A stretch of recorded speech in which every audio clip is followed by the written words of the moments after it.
ओम शांति। शिव पिता परमात्मा हम आत्माओं को रॉयल्टी सिखा रहे हैं। हम आत्माओं को समझ देते हैं कि हम दृढ़ निश्चय रखें कि सदा हमको रूहानी शान में रहना है। रूहानी शान अर्थात किसी का व्यवहार कैसा भी हो, परिस्थितियाँ चाहे कैसी भी हों, हमारा स्वभाव जो है, हमारी जो अच्छाइयाँ हैं जो बाबा से हम सीख रहे हैं, वो सदा बरकरार रहनी चाहिए, एक रस रहनी चाहिए। हमारा सभी के प्रति रॉयल व्यवहार रहना चाहिए। रॉयल व्यवहार में सत्यता है और दिव्यता की सभ्यता है। कहीं भी देह का भान न हो, इतना हमको अपने पर नज़र रखनी है। अपने आप को रॉयल रखना है। किसी तरह का प्रश्न नहीं करना है, किसी तरह का करेक्शन नहीं करना है, किसी भी तरह के मतभेद में नहीं आना है, किसी से भी ऊंची आवाज़ में बात नहीं करनी है, किसी की भी बात का बुरा नहीं मानना है ना? सारा अपने स्वधर्म में रहकर पाठ बजाना है। ये हमारी रॉयल्टी है। इस रॉयल्टी में रहकर जो रॉयल शान होती है, रूहानी शान होती है, उसको वापस लाना है। हम आत्माओं को ऊंचा बनाने वाले ऊंचे ते ऊंचे परमपिता परमात्मा जी का धन्यवाद करेंगे और शिव बाबा की ऊंची मत पर चलकर रॉयल्टी का सबूत देने वाले व्यक्त ब्रह्मा, अव्यक्त ब्रह्मा, गुप्त बड़ी माँ, big brother, great great grandfather का रोल प्ले करने वाली आत्मा ब्रह्मा जी का तहे दिल से धन्यवाद करेंगे। धन्यवाद करते हुए दोनों ज़बरदस्त लाइट्स को हाजिर नाजिर करते हुए उनके महावाक्य हम उन्हीं से समझेंगे। और ये जो समझ है वायुमंडल में फैले, तत्वों में फैले, पूरी प्रकृति में फैले, इसकी बड़ी ज़रूरत है। दिल से दुआ करेंगे भगवान जी की मीठी मुरली की मीठी समझ सभी यूनिवर्स में मौजूद रूहों तक भी पहुँचे। ये भी दिल से दुआ करेंगे उन रूहों तक पहुँचे जो इस समय वृद्ध शरीरों में हैं, लेकिन अभी भी दैहिक रिश्तों से, मोह माया से जुड़ी हुई हैं। सभी रूहों का बुद्धि का योग जो है अब सत्य परमपिता परमात्मा जी के साथ लग जाए। उन रूहों तक प्रभु जी की समझ पहुँचे जो हमारे साथ नकारात्मकता से कनेक्टेड है, जो हम आत्माओं के साथ लौकिकता में कनेक्टेड है। सभी का बुद्धि का योग हम आत्माओं से हट जाए, परमपिता परमात्मा जी के साथ लग जाए। उन रूहों तक प्रभु जी की समझ पहुँचे जो रोज़ अचानक शरीर छोड़ रहे हैं, अचानक हादसे हो रहे हैं, अचानक हादसों में बिना सोचे समझे अचानक सब कुछ हो जाता है। कितने सपने लेकर स्टूडेंट्स जो हैं पढ़ने आते हैं कहीं दूर से, और फिर जहाँ आते हैं वहाँ कुछ हादसे हो जाते हैं, वो वहीं पर शरीर छोड़ देते हैं।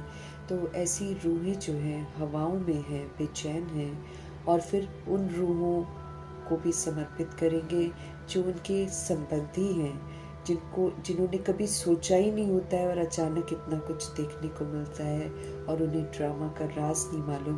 उन्हें ये नहीं मालूम कि आत्मा होते हैं, मरते नहीं हैं, कर्मों की गुह्य गति किसी को नहीं मालूम। तो ऐसे बिलखते रोती हुई जो आत्माएं हैं, उन तक प्रभु जी की समझ पहुँचे। उन आत्माओं के मन को सुकून मिले, राहत मिले, चैन मिले। दिल से हम सब दुआ करेंगे उन रूहों तक प्रभु जी की समझ पहुँचे जो गर्भ में प्रवेश कर गई हैं, और उन रूहों तक पहुँचे जो हॉस्पिटलों में पीड़ित हैं, घरों में पीड़ित अवस्था में हैं, प्राकृतिक आपदाओं के शिकार हो गई हैं, दैहिक हिंसाओं के शिकार हो गई हैं। उन आत्माओं तक प्रभु जी की समझ पहुँचे जो माया के प्रकोप के कारण अलबेली हो गई हैं, जो वाम मार्ग में चली गई हैं, जो वाम मार्ग में जाने की तैयारी कर रही हैं। उन रूहों तक प्रभु जी की समझ पहुँचे जो कुमार कुमारियों के शरीरों में हैं, जो छोटे शरीरों में विराजमान हैं। उन रूहों तक प्रभु जी की समझ पहुँचे जो अपनी संस्था बनाकर बैठे हैं, खुद भी गुमराह हैं, दूसरों को भी गुमराह कर रहे हैं। उन आत्माओं तक प्रभु जी की समझ पहुँचे जो भिन्न भिन्न सत्ताओं में, भिन्न भिन्न मठबंधों में, भिन्न भिन्न धर्मों में, भिन्न भिन्न जातियों में बटी हुई हैं, ऐसी रूहों तक प्रभु जी की समझ पहुँचे। फिर उन रूहों तक भी पहुँचे जो वैश्याएँ बन गई हैं, जो गणिकाएँ बन गई हैं, जो देह के धंधे करते हैं और जो उनसे ऐसे धंधे करवाते हैं, सबको इन धंधों से वैराग आ जाए। हर आत्मा जो है पवित्रता की तरफ लौटे। दिल से हम सब दुआ करेंगे। मीठे बाबा की मीठी समझ उन रूहों तक पहुँचे जो यादव गौरव यवन बन गए हैं, जो विनाश के निमित्त हैं। ऐसी रूहों तक भी प्रभु जी की समझ पहुँचे कि सबको स्वधर्म में तो लौटना ही है। तो सभी के लिए दुआएं करेंगे। मीठे बाबा की मीठी समझ उन रूहों तक पहुँचे जो भूत प्रेत आत्मा बनकर भटक रही हैं। उन रूहों तक प्रभु जी की समझ पहुँचे जो तंत्र मंत्र रिद्धि सिद्धियाँ करके आनंद ले रही हैं। सभी आत्माएं पुनः अपने स्वधर्म में लौटें। उन रूहों तक पहुँचे जो तरह तरह की जेलों में कैद हैं, जिनकी दुर्दशा हो रही है। ऐसी रूहों तक प्रभु जी की समझ पहुँचे। जो उनके साथ कर रहे हैं दुर्दशा, उन तक भी प्रभु जी की समझ पहुँचे। दिल से हम सब दुआ करेंगे। मीठे बाबा की मीठी समझ उन रूहों तक पहुँचे जो एकदम हिंसात्मक हो गए हैं, ह्यूमन फ्लैश, एनिमल फ्लैश खा रहे हैं। सभी रूहों तक प्रभु जी की समझ पहुँचे। फिर साहूकारों के प्रति भी हम बाबा के महावाक्य समर्पित करेंगे। साहूकारी के नशे में आत्माएं बहुत कुछ कर जाती हैं, वो आत्माएं भी परमात्मा से जुड़े। दिल से हम सब दुआ करेंगे। फिल्म इंडस्ट्री की रूहें, सीरियल बनाने वाली, गंदे गीत बनाने वाली जो रूहें इतने यूथ को गुमराह करती हैं, गंदे काम सिखाती हैं, ऐसी रूहों को भी इन चीज़ों से वैराग आ जाए। देभान, दे अभिमान, अंग प्रदर्शन से वैराग आ जाए। दिल से दुआ करेंगे। और सिनेमा बनने की प्रथा ही समाप्त हो जाए। दिल से हम सब दुआ करेंगे। डॉन बन गए हैं, आतंकवादी बन गई हैं आत्माएं। सभी रूहों तक बाबा की समझ पहुँचे, किन्नरों तक पहुँचे, अपाहिजों तक पहुँचे, जो जमादार का कर्तव्य करते हैं उन तक पहुँचे, जो चंडाल बन गए हैं उन तक पहुँचे। सभी तक प्रभु जी की समझ पहुँचे। हर आत्मा परमात्मा के साथ जुड़े, हर आत्मा को सुकून मिले। दिल से दुआ करेंगे। फिर हम उन रूहों के लिए भी दुआ करेंगे, बाबा के महावाक्य समर्पित करेंगे जहाँ पर अभी तक समझ पहुँची नहीं है, और अगर पहुँचती है तो रूहें बिल्कुल तैयार नहीं है, न घर वापस जाने को तैयार है और न सत्य सुनने को तैयार है। ऐसी रूहों में भी वैराग आए। दिल से दुआ करेंगे। और अपने लिए भी दुआ करेंगे कि बाबा जिस तरीके से चाहते हैं कि हम सभी आत्माएं रूहानी शान में रहें, तो हम आत्माएं वो रूहानी शान में रहने का सारा दिन अटेंशन रखें। ये हम अपने लिए भी दिल से दुआ करेंगे। बाबा हम आत्माओं को अपनी छत्र छाया में रखे और हम आत्माएं उनकी श्रीमत पर चलते रहें। इन्हीं दुआओं के साथ हम सब देखेंगे आज हमारे परमपिता परमात्मा हम आत्माओं को कौन सी रूहानी शान सिखाते हैं जिसमें रहकर हम प्रभु के समीप पहुंच सकते हैं। मीठे मीठे बाबा बोले, मीठे बच्चे, बाप की आशीर्वाद लेनी है तो फिर सर्विसेबल सपूत बच्चे बनकर सबको सुख दो, किसी को भी दुख ना दो। अगर हम चाहते हैं ऑलमाइटी गॉड फादर की ब्लेसिंग्स हमको मिले, तो भगवान जी का फरमान है कि हम सभी रूहें सर्विसेबल सपूत बच्चे बने। कोर्स कराने से थोड़ी हम सर्विसेबल सपूत बन जाते हैं। किसी को ज्ञान सुनाने से हम सर्विसेबल सपूत नहीं बनते हैं। सर्विसेबल सपूत बच्चे वो होते हैं जो अशांत वायुमंडल में रहते हुए सदा शांत रहकर शांति का सहयोग देते हैं, जो अपवित्रता के वायुमंडल में रहते हुए संपूर्ण पवित्र रहकर पवित्रता का सबको सहयोग देते हैं, जो नफरतों की दुनिया में रहते हुए सभी रूहों को प्रेम स्वरूप बनकर प्रेम का सहयोग देते हैं, जो शक्तिहीन वायुमंडल में रहते हुए सभी आत्माओं को शक्तियों का सहयोग देते हैं, शक्तिशाली रहकर, जो दिल शिकस्त वायुमंडल में रहते हुए आनंदित रहते हैं बाबा के साथ और सबको आनंद का सहयोग देते हैं, जो अज्ञानता के इस वायुमंडल में समझ का पाठ बजाते हैं और समझ का सहयोग सबको देते हैं, उनको बाबा बोलते हैं सर्विसेबल सपूत बच्चे। जो किसी का भी व्यवहार कैसा हो, कितना भी वो तंग करे, कितना भी वो गालियां दे, कितना भी वो दुख दे, जो रूह सुखी रहकर आत्मिक सुख, जो रूह सुखी रहकर आत्मिक शांति में रहकर उस आत्मा को सुख और शांति का सहयोग देती है, वो सोल है सर्विसेबल सपूत बच्चा। मतलब बाबा की जितनी भी शिक्षाएं हैं, जब हम सब रूहें उसको अपने आचरण में ले आएंगे और बोलने की जगह हम अपने चलन और व्यवहार से उनको सहयोग देंगे, तब हम सर्विसेबल सपूत बच्चे कहलाएंगे।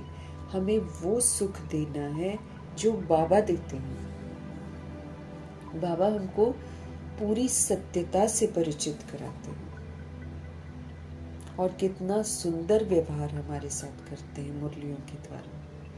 बस ऐसा ही व्यवहार हर रूह चाहती है, तो हर रूह को वो रूहानी सुख जो है वो अपनी शुभ भावना शुभ कामना से जब हम देंगे और सभी को एक जैसा देंगे, सभी रूहों को एक जैसा, ये नहीं कि किसी के साथ अच्छा, किसी के साथ कम, किसी के साथ ज़्यादा, नहीं, वो नहीं चाहिए यहाँ पर ना। तो सर्विसेबल सपूत बच्चे वो होते हैं, जैसे बाबा विश्व कल्याणकारी है, ऐसे हम भी विश्व कल्याणकारी बन जाएं। हम भी सबको शुभ भावना शुभ कामना का सहयोग दें, हम सबको क्षमा कर दें, हम सब पर रहम करें और हम सभी परोपकारी बन जाए। वो हमारा बुरा करे लेकिन हम उसके लिए सदा अच्छा सोचें और अच्छाई का सहयोग दें। ऐसे हमको करना। दुनिया तो हमको दुख देगी, लेकिन हमको उसको दुख को लेना नहीं है। हमको शांत, स्थिर, अचल, अडोल रहकर उनको अच्छाई का सहयोग देना। जब हम ऐसा करते हैं तब हम सबको सुख देते हैं, किसी को भी दुख नहीं देना है हमको। कई लोग सोचते हैं कि जो उनको विकारी चाहनाएं होती हैं सोल्स की, अगर हम उसको पूरा नहीं करेंगे तो हम उसको दुख देते हैं। ये तो बिल्कुल गलत है, क्योंकि बाबा पवित्रता को लेकर बहुत स्पष्ट रहते हैं और सात्विकता को रहकर, है ना। लेकिन फिर क्या है कि हमको रिएक्ट रिजेक्ट नहीं करना है, अंदर ही अंदर उस रूह को शुभ भावना शुभ कामना का सहयोग देना है, उसको शक्तियों का सहयोग देना है, ताकि वो रूह जो है वो बुराइयों से मुक्त हो जाए। ऐसे हमको करना है, रूहानी शान में रहना है। हमारी तरफ से बैड नहीं जाना चाहिए, ये बाबा कहते हैं। साक्षी होकर, डिटैच होकर देखना है वो आत्मा क्या कर रही है, लेकिन उसके प्रभाव में नहीं आते हुए हमको इधर से श्रेष्ठ व्यवहार करना है। श्रीमत के प्रमाण सबको रूह की तरह देखना है और फिर उस रूह को रूहानी व्यवहार का सहयोग देना है, तो उसको अपने आप चेंज आना शुरू हो जाएगा। तो सर्विसेबल सपूत बच्चा मतलब बाबा की शिक्षाओं को प्रैक्टिकल में लाकर रूहानी शान में रहना, तब हमको बाबा की ब्लेसिंग्स मिलेगी। दुख के वायुमंडल में सुखी रहकर सुख देना। कौन सा सुख? आत्मिक सुख। जैसे कि बाबा हमको सिखा रहे हैं ना, हमको सदा हर्षित रहना है, तो सदा हर्षित आत्मा को रहना है। तो कैसे रहेंगे? जब आत्मा समझ जाएगी पूरे ड्रामा को अच्छी रीति कि ये खेल हमने खेला है, हमने ही बनाया है, हमने ही हिसाब किताब बनाए हैं, वो मेरे हिसाब किताब मेरे सामने आ रहे हैं। तो शांत रहकर पार करेंगे ना, कि करे भी गलती और ऊपर से बोले भी, तो वो तो फिर दैहिक चंचलता और दैहिक शैतानियत कहलाएगी। हमको बिल्कुल रूहानियत में रहकर सारा सिस्टम जो है उसको ठीक करना है। ट्रस्टी बनकर घर गृहस्थ में पाठ बजाना है, सेवाधारी समझना है कि ये मेरा सेवा का संबंध है, ये मेरा देह का संबंध नहीं है। अब युगल और बच्चा ऐसे नहीं समझना है, बस ये समझना है भाई मेरा कार्मिक अकाउंट है, इसको मुझे शरीर छोड़ने से पहले सेटल करना है। कैसे सेटल करेंगे? आत्मिक व्यवहार से सेटल कर सकते हैं, सतोगुणी सतयुगी व्यवहार से सेटल कर सकते हैं, बस और कोई रास्ता नहीं है। बाबा की याद में रहकर सतोगुणी सतयुगी व्यवहार जब हम रूहों के साथ करेंगे तो हमारा उनके साथ कार्मिक अकाउंट खत्म हो जाएगा। जब तक खत्म नहीं हो रहा है रूहें हमको तंग करेंगी। ब्रह्मा जी को फॉलो करना है ना। ब्रह्मा जी क्या करते थे? वो हमेशा सर्विसेबल रहते थे। सर्विसेबल मतलब जैसे बाबा कह रहे हैं बस वैसे रहते थे। बाबा ने कहा फुल स्टॉप लगाना है तो उन्होंने फुल स्टॉप लगा दिया। बाबा ने कहा कि किसी को देखकर तुमको प्रश्न नहीं करना है, करेक्शन नहीं करना है, उन्होंने बिल्कुल नहीं किया। आपको रिएक्ट रिजेक्ट नहीं करना, उन्होंने बिल्कुल नहीं किया। फिर आपको शुभ भावना शुभकामनाधारी बनकर रहना, बिल्कुल किया। फिर उनको कहा कि आप किसी का दिया हुआ दुख अपने अंदर ले जा नहीं सकते, आप रो नहीं सकते, उन्होंने बिल्कुल कहना माना। सबको इस विधि से उन्होंने सुख दिया। ऐसे हमें ब्रह्मा बाप को फॉलो करना है, तब हमें भगवान की ब्लेसिंग्स मिलेंगी। आज का प्रश्न है, धर्मराज की सजाओं से छूटने के लिए हमें किन ईश्वरीय नियमों पर ध्यान देना है? आजकल ध्यान खिंचवा रहे हैं बाबा कि हम समाप्ति की ओर जा रहे हैं। अचानक रूहें बॉडी छोड़ रही हैं, हमारा भी कोई गारंटी नहीं है कि हम कब तक बॉडी में हैं। तो इसीलिए इशारे हमको मिल रहे हैं सारी चीज़ों के, तो बड़ा सचेत रहना है। बाबा क्या कह रहे हैं? धर्मराज की सजाएं, इनसे अगर हमने छूटना है तो फिर किन ईश्वरीय नियमों पर ध्यान देना है? उत्तर है बाबा का, कभी भी ईश्वर के सामने प्रतिज्ञा करके फिर उसकी अवज्ञा नहीं करनी है। इसलिए बाबा की सभाओं में जाकर हाथ उठाने से पहले बहुत सोचना है।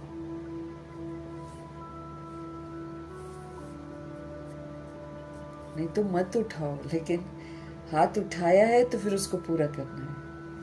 तो प्रभु जी हमें सावधान कर रहे हैं, कभी भी ईश्वर के सामने प्रतिज्ञा करके उसकी अवज्ञा हमको नहीं करनी है। किसी को मुझे दुख नहीं देना है।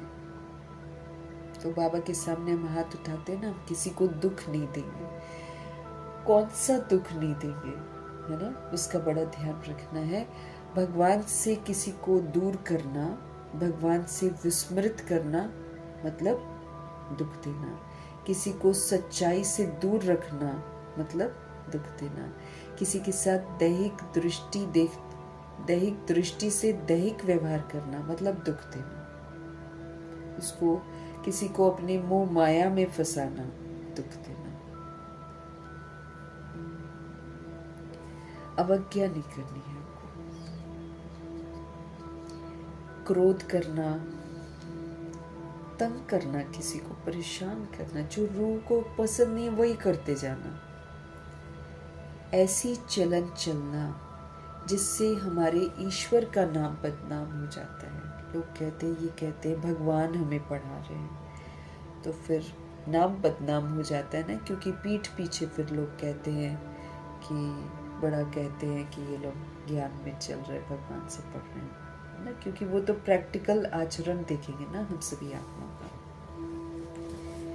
तो बाबा कहते हैं ऐसी चलन चलना जिससे कि ईश्वर का नाम बदनाम हो, तो उन्हें बहुत सजाएं खानी पड़ती हैं। इसलिए ऐसा कोई भी कर्म नहीं करना है। माया के कितने भी तूफान हमारी जिंदगी में आए, वो हमको कितना भी उकसाए कि हम स्वधर्म के विपरीत चले जाएं, हम आसुरी अवगुणों को हम यूज करें, कितना भी वो करें, हमको उसके चक्कर में नहीं आना है। कितना भी हमको आँखों से और कानों से, है ना, कितना भी हमको मायावी आकर्षण में माया खींचने की कोशिश करे, हमको उसके प्रभाव में नहीं आना है। माया के कितने भी तूफान आए, बीमारी उथल खाए, लेकिन राइट रॉन्ग की बुद्धि से जजमेंट करके हमको रॉन्ग कर्म से सदा ही बचे रहना है। क्योंकि बाबा ने ही हमको आकर बताया है कि राइट क्या होता है, रॉन्ग क्या होता है। रावण के राज्य में तो सबका अपना अपना डेफिनेशन है राइट और रॉन्ग का, सबका। हर फैमिली में जाकर देखो, सबका राइट और रॉन्ग अलग है। किसी को नॉन वेज खाना राइट लगता है, किसी को, हाँ किसी को क्या, सभी को शादी करना राइट लगता है। हमको समझ मिलती है कि नहीं, ये सारा रॉन्ग है। तो राइट और रॉन्ग कर्मा की समझ बाबा ने हमको दे रखी है। उस समझ को बुद्धि में रखते हुए, जजमेंट करते हुए मुझ आत्मा को रॉन्ग कर्म से सदा ही बचना है। धर्मराज की सजाएं खड़ी हैं सामने, हम सभी रूहों को शिक्षाएं मिल रही हैं, और शिक्षाओं के प्रमाण अगर हम चल रहे हैं तो वेल एंड गुड, और अगर हम शिक्षाओं के प्रमाण नहीं चल रहे हैं तो वो अवज्ञा में काउंट हो रहा है, और फिल्म हमारी तैयार हो रही है कि हम क्या करते हैं, है ना। तो वो फिल्म धर्मराज जी दिखाते हैं और ड्रामा और प्रकृति हमको पनिश करते हैं। जो फिल्म बाबा धर्मराज दिखाते हैं उससे हमको पश्चाताप की सजाएं मिलती हैं। खाता है मन कि हमने क्या किया।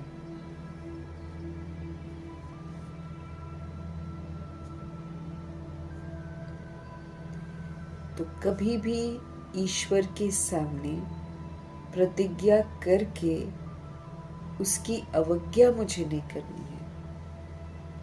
किसी आत्मा को दुख नहीं देना है। जब हम दैहिक व्यवहार करते हैं तो हम दुख देते हैं, जाने अनजाने में, अपने थॉट से भी, अपने वर्ड से भी और अपने कर्मा से भी। जब भी हम दैहिक व्यवहार करते हैं, वो दैहिक व्यवहार दूसरी सोल को दुख देता है। क्रोध करना, तंग करना किसी को, ऐसी चलन चलना जिससे हमारे ईश्वर का नाम बदनाम होता है, तो उन्हें बाबा कहते बहुत सजाएं खानी पड़ती हैं। इसलिए मुझ आत्मा को ऐसा कोई कर्म नहीं करना है। माया के कितने भी तूफान क्यों ना हमारी जिंदगी में आ जाएं, बीमारी कितनी भी क्यों ना उथल खाए, लेकिन राइट क्या है, रॉन्ग क्या है, इसकी समझ बिल्कुल स्पष्ट दे रखी है भगवान ने। उसको बुद्धि से जजमेंट करके मुझ आत्मा को रॉन्ग कर्म से सदा बचे रहना है। राइट रॉन्ग सारा स्पष्ट है। हमें ब्रह्मा जी को फॉलो करना है, हमको अपने स्वधर्म में रहना है, उसका स्वरूप बनना है। जो स्वधर्म है, अब बाबा तो हमको पहचान देते हैं कि तुम शांत स्वरूप आत्मा हो। अब मुझे इसका सबूत देना है। सबूत देंगे कैसे? सदा ही शांत रहकर, मन का मौन और मुख का मौन, ऐसे सबूत देंगे। अशांत है दुनिया इस समय, सभी को शांति का सहयोग देना है। सभी के लिए शुभ शुभ सोचना है, शुभ शुभ बोलना है, और शुभ शुभ ही हमको कर्म करने हैं। गीत है, कौन आया मेरे मन के द्वारे, उसमें तो है पायल की झनकार लिए। तो ब्रह्मा जी ने ये वाला गीत बाबा के लिए समर्पित कर दिया कि बाबा ज्ञान हमको सुनाते हैं ना, ज्ञान की झनकार लेकर आते हैं। ओम शांति। ये किसने कहा ओम शांति? हमारे शिव बाबा ने भी और ब्रह्मा माँ ने भी, जो हमारे दादा भी हैं, वो हमारे बिग ब्रदर भी हैं, और फिर वो प्रजापिता भी हैं, और फिर वो ग्रेट ग्रेट ग्रैंडफादर भी हैं। ये तो बच्चों को जरूर निश्चय होगा कि हमारा पारलौकिक बाप है, परमपिता परमात्मा शिव, और ये जो ब्रह्मा है, ये सब बच्चों का अलौकिक बाप है।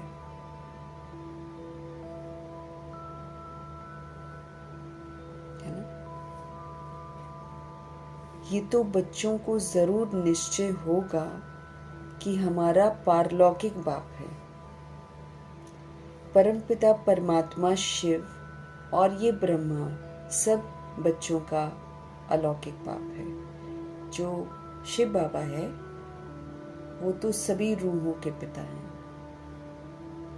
और ब्रह्मा जी जो हैं ये संगम युग में हम आत्माओं के अलौकिक बाप बनते हैं। ब्रह्मा कुमार ब्रह्मा कुमारी के अलौकिक बाप बनते हैं, क्योंकि बाबा जब वर्षा देते हैं शिव बाबा, तो वो ब्रह्मा जी के थ्रू देते हैं। तो पिता के पास वर्षा नहीं है, वर्षा हमारे शिव बाबा के पास है, इसलिए बाबा ग्रैंडफादर के रोल में आ जाते हैं और ब्रह्मा जी के थ्रू हमको वर्षा देते हैं। तो ब्रह्मा जी हमारे अलौकिक बाप बन जाते हैं। सिर्फ संगम युग में हमको 3 फादर हैं। इनको ही प्रजापिता ब्रह्मा कहेंगे। इतने बच्चे और किसके होते हैं क्या, सिवाय प्रजापिता ब्रह्मा के। अब बाकी जितनी दुनिया है वो भी पिछाड़ी की जो है ना, पिछाड़ी का परिवार है, ब्रह्मा जी का ही है, क्योंकि ब्रह्मा जी शुरू करते हैं ना ड्रामा। इतने बच्चे और किसी के होते हैं क्या, सिवाय प्रजापिता ब्रह्मा के। वो प्रजा हो गए ना ब्रह्मा जी, हम सभी प्रजा हो गए, सॉरी हम सभी प्रजा हो गए, और वो हम सभी प्रजा के पिता हो गए। सारी रूहें, क्योंकि सबसे टॉप मोस्ट ब्रह्मा जी हैं। इनको ही प्रजापिता ब्रह्मा कहेंगे। तो इतने बच्चे किसके होते हैं क्या, सिवाय प्रजापिता ब्रह्मा के। पहले नहीं थे, जबकि बेहद के बाप ने इसमें प्रवेश किया है ना, तो ये हो गए दादा। पहले नहीं थे, बाबा कहते हैं ये प्रजापिता ब्रह्मा जब दादा लेखराज थे तब नहीं थे, लेकिन जब शिव बाबा किस बनकर ये मरजीवा बनते हैं, और जब शिव बाबा इनका नाम ब्रह्मा रखते हैं, तब ये प्रजापिता बनते हैं। तो जबकि बेहद के बाप शिव पिता परमात्मा इनमें प्रवेश करते हैं, तो ये हो गया दादा। ये दादा खुद कहते हैं कि तुमको पारलौकिक बाप की प्रॉपर्टी मिलती है। वो बोलते हैं मेरे से तुमको कुछ नहीं मिलता है, तुमको पारलौकिक बाप की प्रॉपर्टी मिलती है। पोत्रे हमेशा दादे के वारिस होते हैं। तो हम सभी पोत्रे पोत्रियां बन जाते हैं जब हम बीके होते हैं। तो फिर पोत्रे हमेशा दादे के वारिस होते हैं ना, तो दादाजी के वारिस होते हैं। तो हमारे बाबा शिव बाबा थोड़ी देर के लिए ग्रैंडफादर के रोल में आ जाते हैं, मतलब दिखाते हैं कि कैसे एक रूह जो है वो डिफरेंट रोल प्ले करती है।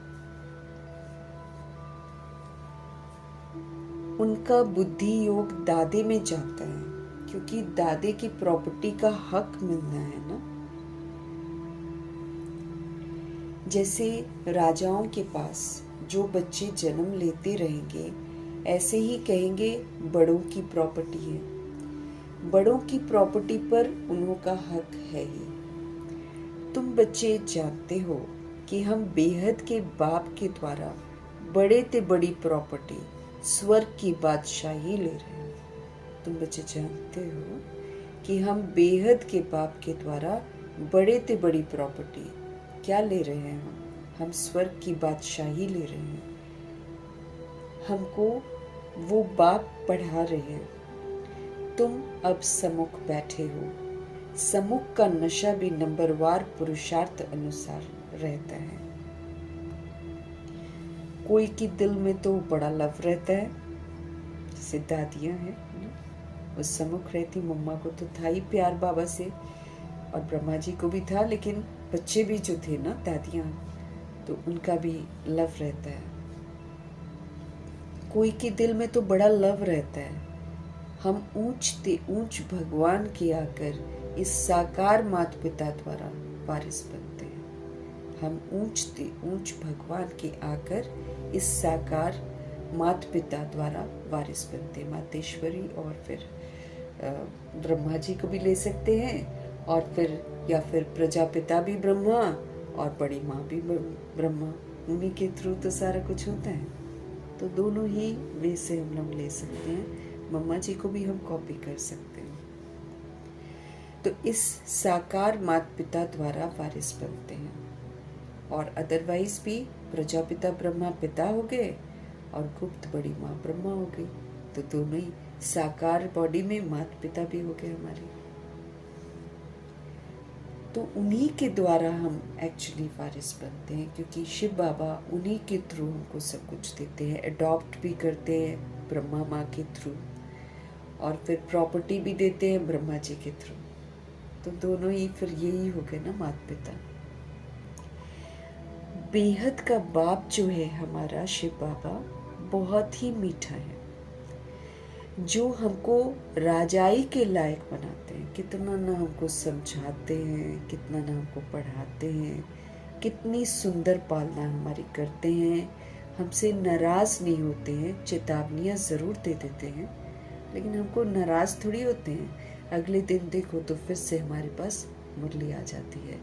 लेकिन नाराज तो वो तब होंगे जब वो चले जाएंगे, छोड़ जाएंगे ना। तो फिर जो नहीं करती हैं रूहें, उनसे फिर वो नाराज हो जाते हैं। इसलिए जनक दादी बोलती है, हम ऐसा कुछ ना करें जिससे हमारा ये पिता नाराज हो जाए, क्योंकि ये जब नाराज होते हैं तो ये 5000 वर्ष के बाद फिर बात करते हैं, तो कितना लॉस हो जाता है। इसलिए इनको कभी नाराज नहीं करना है। हमारे शिव बाबा सभी आत्माओं के बाप बहुत मीठे हैं, जो हमको राजाई के लायक बनाते हैं। रोज़ हमको पढ़ा रहे हैं, हमको जीने के सलीके सिखा रहे हैं। ना तो हमको बोलना आता था, ना हमको उठना बैठना आता था, ना हमको कोई काम करना आता था। समझने को हम सभी डिग्रियां लेकर समझते हैं कि हम बहुत शिक्षित हैं, लेकिन कुछ भी नहीं आता था। अब तो हमको हर चीज़ का कायदा बाबा सिखा रहे हैं, कैसे बात करनी चाहिए। वो तो शरीर के माँ बाप तो अपने अपने अनुसार तहजीब सिखाते हैं ना। पैर छुओ, नमस्ते करो, उससे बात मत करना, वो मुस्लिम है, उससे बात मत करना, वो क्रिश्चियन है। ये तहजीब सिखाते हैं। हमारे शिव बाबा ऐसे नहीं करते हैं। हमारे शिव बाबा तो फिर से हम सभी आत्माओं को एक सूत्र में बांध रहे हैं। तो जो तहजीब है वो हमारे शिव बाबा हमको सिखा रहे हैं। वो कितने मीठे हैं।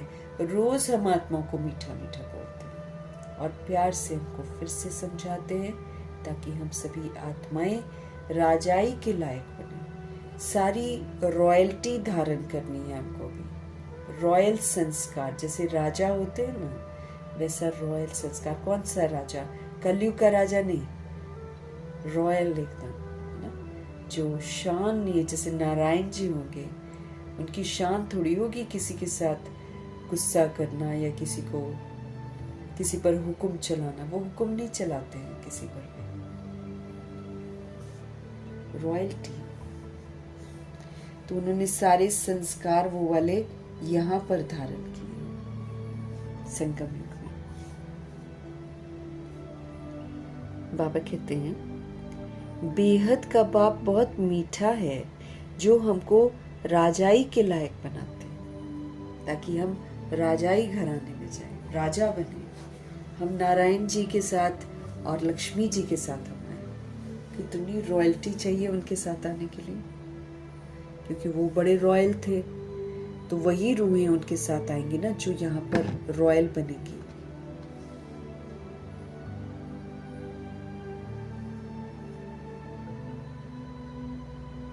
माया ने, दे अभिमान ने, दे के भान ने, काम क्रोध लोभ मोह अहंकार ने हम आत्माओं को नालायक बना दिया।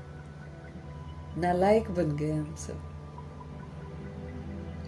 कल बाबा के पास कोई मिलने के लिए आए थे, परंतु वो कुछ समझते थोड़ी थे। बहुत सारी रूहें नहीं समझ पाती। बाबा ने समझाया, ये सब ब्रह्मा कुमार हैं, तुम भी ब्रह्मा के व शिव के बच्चे हो ना। कहा है तो जरूर, ये सिर्फ सुनकर कहा, परंतु दिल में उसको लगा नहीं, तीर लगा नहीं कि सचमुच हम उनके बच्चे। ये भी उनके बच्चे हैं, वर्षा ले रहे हैं। वैसे ही हमारे पास भी कई बच्चे हैं जिनको बहुत थोड़ा ही बुद्धि में बैठता है, क्योंकि जिसको बुद्धि में बैठ जाएगा वो तो पुरानी दुनिया से बुद्धि का योग एकदम हटा देगा। ब्रह्मा जी की बुद्धि में बैठ गया, बन गए वो बाबा की। मम्मा के बैठ गया, मम्मा बन गई। दादियों के बैठ गया, दादियां बन गई।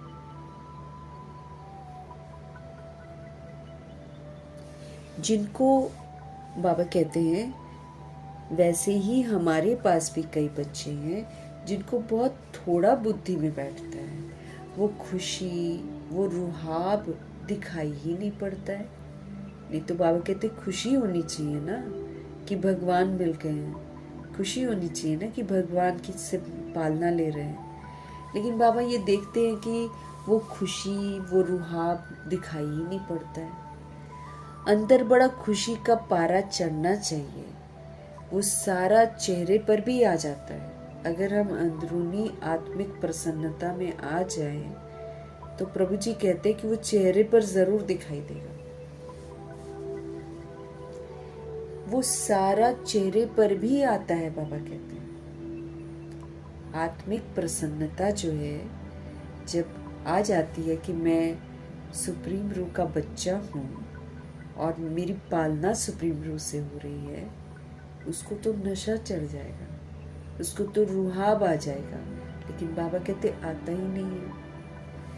अंदर बड़ा खुशी का पारा चढ़ना चाहिए, वो सारा चेहरे पर भी आता है। बाबा कहते हैं अभी तुम सजनियों का ज्ञान श्रृंगार हो रहा है। हम कौन है?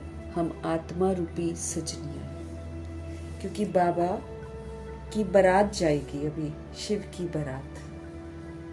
गायन है ना शिव की बारात। शिव बाबा आते हैं तो हमारे साथ सगाई करते हैं। सगाई करने के बाद वो हमारा श्रृंगार करते हैं, ज्ञान से, गुणों से, शक्तियों से, वरदानों से, स्वमानों से।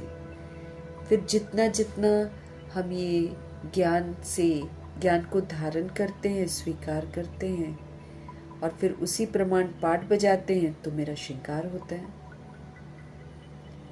तो बाबा कहते हैं अभी तुम सजनियों का ज्ञान श्रृंगार हो रहा है। तुम जानते हो हम साजन की सजनियां हैं। हम सभी आत्माएं जाएंगी ना बाबा के साथ वापस घर। तो एंगेजमेंट तो हमारी हो गई। जब हमारी एंगेजमेंट होती है बाबा के साथ तो हम ब्रह्मा कुमार ब्रह्मा कुमारी बनते हैं। फिर हम पढ़ते हैं, फिर ज्ञान जितना जितना हम धारण करते हैं उतना उतना रूह का श्रृंगार होता है। फिर जो श्रृंगारी हुई रूह है वो फिर बाबा के बिल्कुल साथ साथ जाती है, उसको फिर कुछ नहीं होता। बाकी जो है वो बरातियों की तरह जाते हैं या फिर मच्छर में सल जाते हैं। ऐसे जाती हैं रूहें।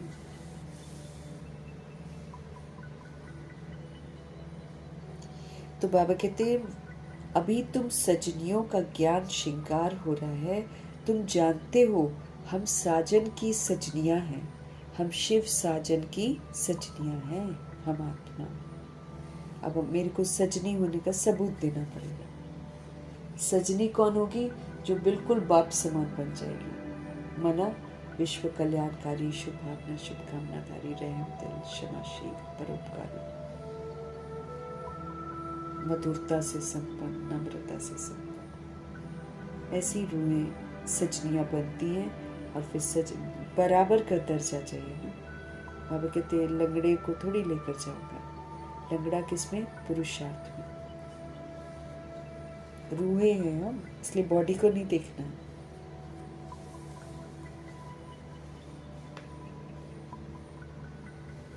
बाबा कह रहे हैं अभी तुम सजनियों का ज्ञान श्रृंगार हो रहा है। तुम जानते हो हम साजन की सजनियां हैं। एक खेती का काम करने वाले की लड़की की कहानी है ना। एक राजा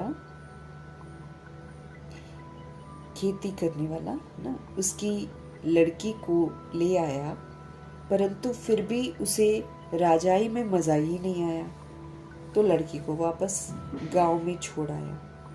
बोला तुम राजाई के लायक नहीं हो। यहाँ भी बाप श्रृंगार करते हैं हमारा रोज ज्ञान गुण शक्तियों से। तुम भविष्य में महारानी बनो कहते हैं। श्री कृष्ण के लिए भी कहते हैं कि भगाया पटरानी बनाने के लिए, परंतु समझते थोड़ी हैं, कुछ नहीं समझते। बाबा कहते हैं सब है इररिलीजियस माइंडेड, धार्मिक प्रवृत्ति है ही नहीं है। रिलीजन होता क्या है, धर्म होता क्या है, लोगों को नहीं मालूम है। ये हिंदू मुस्लिम सिख ईसाई धर्म थोड़ी है। इररिलीजियस माइंडेड है, इसलिए सारे धर्म के नाम पर सब कुछ गलत करती हैं आत्माएं। ऐसे ही दुनिया चलती रहती है, कुदरत है। बहुत है जो मंदिर टिकाने में भी नहीं जाते हैं, न शास्त्रों आदि को मानते हैं। गवर्नमेंट भी धर्म को मानने वाली नहीं है। भारत किस धर्म का था, अब किस धर्म का है, बिल्कुल नहीं जानते। भारत किस धर्म का था और अभी किस धर्म का है, बिल्कुल नहीं जानते हैं। अभी तुम बच्चे हो दैवी कुल के, अभी तुम बच्चे का हो दैवी कुल के। जैसे वो क्रिश्चियन कुल के है ना, वैसे तुम ब्राह्मण कुल के हो। बाबा कहते हैं पहले पहले तुम बच्चों को पतित शूद्र से ब्राह्मण बनाता हूं। पहले पहले तुम बच्चों को पतित शूद्र से मैं ब्राह्मण बनाता हूँ। हम लोग सब पतित हो जाते हैं, अनटचेबल हो जाते हैं, शूद्र हो जाते हैं बाबा की नजरों में। फिर बाबा पहले तो हमको अडॉप्ट करके ब्राह्मण बनाते हैं, अर्थात पवित्रता की प्रतिज्ञा करवाते हैं। जब हम करते हैं तो फिर बाबा हमको ज्ञान देते हैं।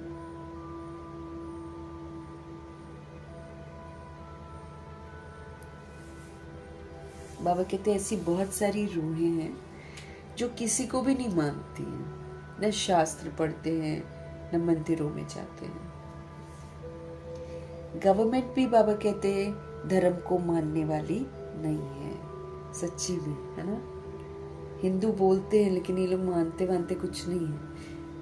कि जो सरकार है ये धर्म को मानने वाली नहीं है, तभी तो अधर्म कर रही है।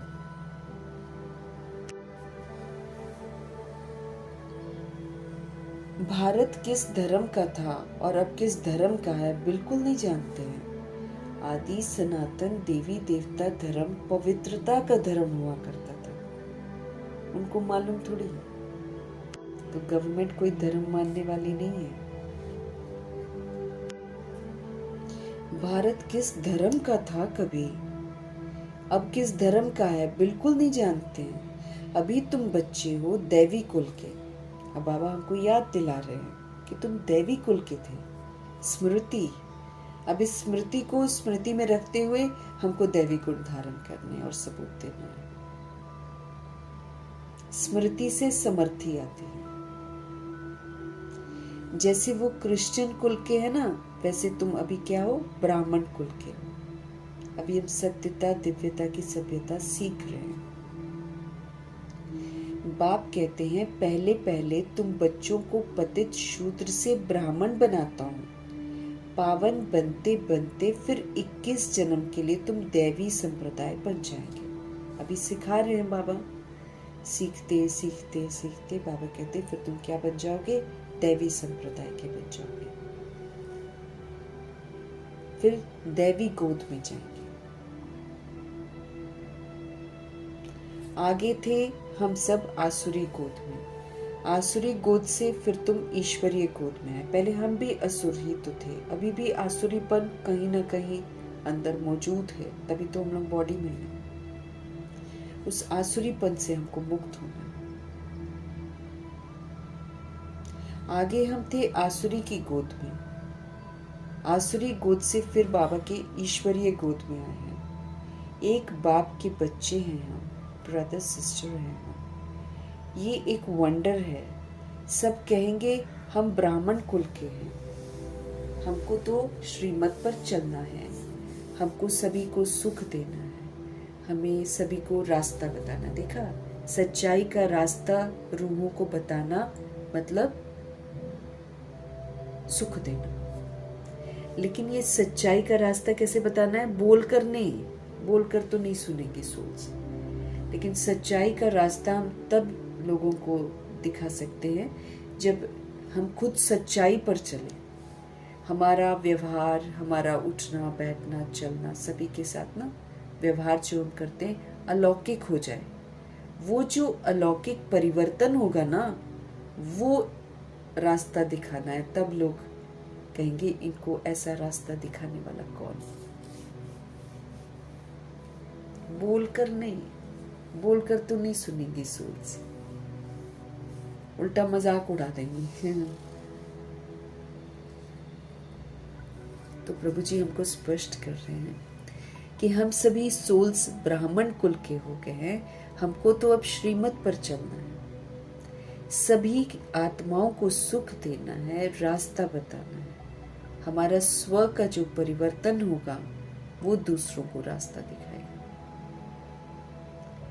दुनिया में कोई नहीं जो मुख से कहे कि बेहद के बाप से बेहद का वर्षा कैसे लिया जाता। कोई भी नहीं, कोई मठ पंथ नहीं बता सकता। बाबा ने उस दिन बोला ना, मैं जो सुनाता हूँ वो कोई बोल नहीं सकता है। जैसे बाबा बोलते हैं ना, माँ में कम याद करो, तो बोल सकता है कोई? कितना भी बड़ा अखाड़ा बना ले, नहीं बोल सकता है। तो बाबा हमको क्या बोल रहे हैं कि हम सभी रूहें ब्राह्मण कुल के हैं। हमको क्या करना है? हमको श्रीमत पर चलना है और सबको सुख देना है, रास्ता बताना है। जब हम सही रास्ता बताते हैं तब ही हम सुख देते हैं। अगर हम किसी रूह के साथ बात करते हैं और दुनियावी बात कर जाते हैं और वो रूह को भगवान से विस्मृत कर देते हैं, तो ये हम दुख देते हैं। तो रास्ता बताना है भगवान का ना। तो जब हम अलौकिक चलन हमारी हो जाएगी, तब समझो कि मैं आत्मा रास्ता बता रही हूँ। जब मैं खुद चलूं, है ना, यथार्थ रीति चलूं, तब मैं दूसरी रूह को रास्ता दिखा सकती हूँ। तो श्रीमत पर चलकर हम सुख देते हैं और श्रीमत पर चलकर ही हम रास्ता बताते हैं।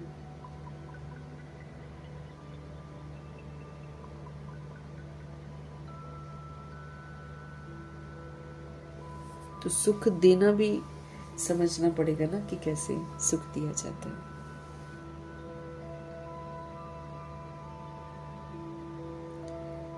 दुनिया में कोई नहीं जो मुख से कहे कि बेहद के बाप से बेहद का वर्षा कैसे लिया जाता है। तुमको बेहद का बाप मिला है, तुम ही उनके बच्चे बने हो। बुद्धि से जानते हो, कल पहले जिन्होंने बाप से वर्षा लिया होगा ना, वही लेंगे, सब नहीं लेंगे। 16,108.33 करोड़ बच्चे बनेंगे बाबा के, लेकिन जो वर्षा बाबा देना चाहते हैं ना, वो सब नहीं लेंगे। बाबा कहते हैं थोड़ा भी बुद्धि में होगा ना, तो कभी न कभी आकर पहुंचेंगे, जरूर आएंगे, तो कुछ न कुछ लेने के लिए। तुम्हारे में भी नंबरवार जानते हैं। हम सारे स्टूडेंट्स जितने भी हैं ना, हम सभी रूहें नंबरवार ही समझती हैं, सब एक जैसा नहीं समझती हैं। तो तुम्हारे में भी नंबरवार जानते हैं। आज पावन बनने के लिए आए हैं, कल फिर पतित बन पड़ते हैं। बाबा कहते हैं बहुत कम सोल्स हैं जो समझती हैं और सब नंबरवार होते हैं। बाबा कहते हैं आज आते हैं पावन बनने के लिए, कल फिर पतित बन जाते हैं। किसका खराब संग लगने से भूल जाते हैं कि बाप का बनकर फिर बाप को अगर हमने छोड़ा तो फिर बहुत पाप आत्मा हो जाते हैं। खराब संग ना, अब कोई संग हम करें जहाँ पर भगवान का जिक्र ही ना हो, ज्ञान चिंतन ना हो, शुभ चिंतन ना हो, श्रेष्ठ चिंतन ना हो, प्रभु चिंतन ना हो, तो वो संग तो खराब ही है ना। और आज दुनिया में कितने भी संग है, सारे विस्मृति के संग है, किसी को पता ही नहीं है भगवान के बारे में। तो उसके साथ अगर हम रहेंगे तो विस्मृति तो हो जाएंगे। किसका खराब संग लगने से भूल जाते हैं कि बाप का बनकर फिर अगर मुझ आत्मा ने बाप को छोड़ दिया तो बहुत पाप आत्मा हो जाते हैं। जैसे कोई किसका खून करते हैं ना तो पाप लगता है, वो पाप भी बाबा कहते थोड़ा है। किसी का दुनिया में खून करते हैं ना तो पाप लगता है, लेकिन बाबा कहते वो पाप भी थोड़ा है। यहाँ जो बाप का बनकर फिर फारकती दे देते हैं, प्रतिज्ञा करके फिर विकारी बन पड़ते हैं, तो बहुत पाप लगता है।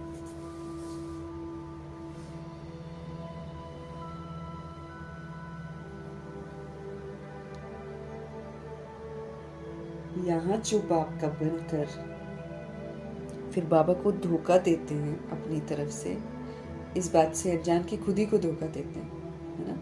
तो यहाँ जो बाप का बनकर फिर फारकती दे देते हैं, प्रॉमिस करते हैं और फिर जाकर विकार में चले जाते हैं, बहुत पाप लगता है।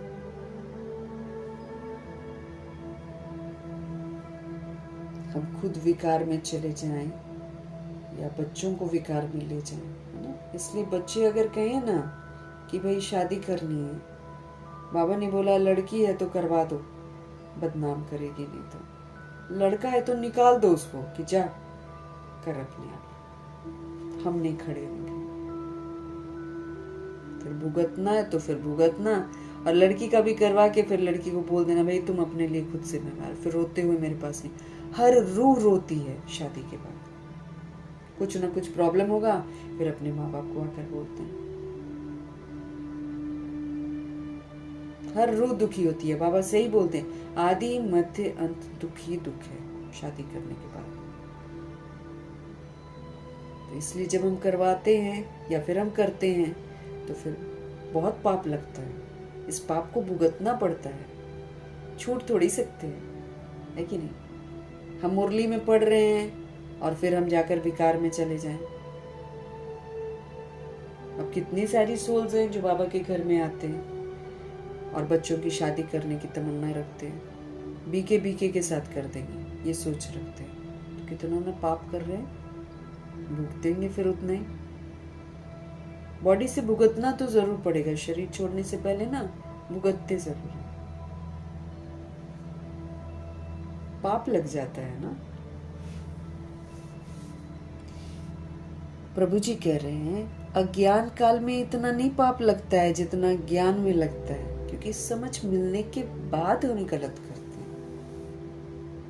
अब जैसे बाबा हमको 2-3 बार की मुरली से हमको समझ दे रहे हैं कि भाई क्रोध मत तुम करना, उसमें फिर बाबा कहते हैं ऊंची आवाज में भी मत बात करना। क्रोध मीन्स फुल फैमिली ना, इसका परिवार बहुत बड़ा है, तो क्रोध में आवेश में भी नहीं आना है हमें। अब जब हमें बाबा बोलते हैं तो वो सभा में तो गजब का वो आ जाता है करेज करने का, लेकिन फिर जब हम नहीं करते हैं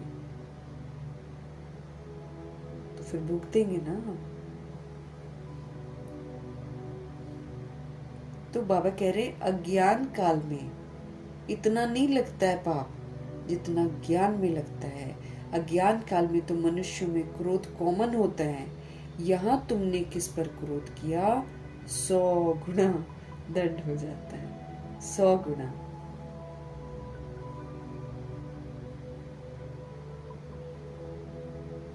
वो भी धीरे धीरे बढ़ जाता है, कभी 1000 गुना, कभी 1,00,000 गुना।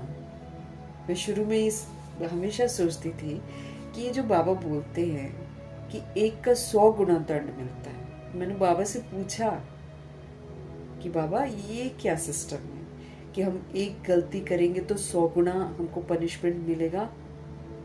यकीन मानो मेरे बाबा ने उस समय मुझे जो समझ दी, मुरली में बाद में मैंने पढ़ा है, लेकिन उस समय मुझे समझ दी जब मैंने उनसे प्रश्न किया। उससे पहले मुझे समझ नहीं मिल रही थी, लेकिन जब मैंने प्रश्न किया, ऐसे ही खाते खाते मेरे को समझ दी कि हम जो कर्म कर रहे हैं हमको कॉपी करती हैं आत्माएं। तो वो जितनी सोल मुझे कॉपी करती हैं अनजान वाली, है ना, जो ज्ञान में नहीं चलते, उनकी सजा मेरे को मिलती है, क्योंकि हम लॉ बनाते हैं। तो मुझे बड़ा मीनिंगफुल लगा कि हाँ, yes, this is right.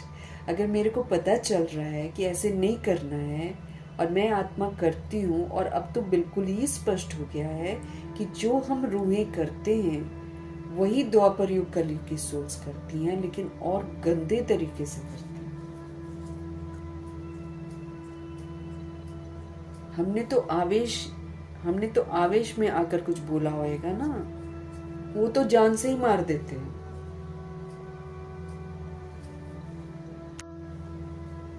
Brahma ji की पूरी लाइफ को ले लो भाई, किसी को कुछ नहीं बोला, बिकॉज ही अंडरस्टूड कि मैं पहली आत्मा ड्रामा में प्रवेश किया ना, फिर उसके बाद एवरीबडी के।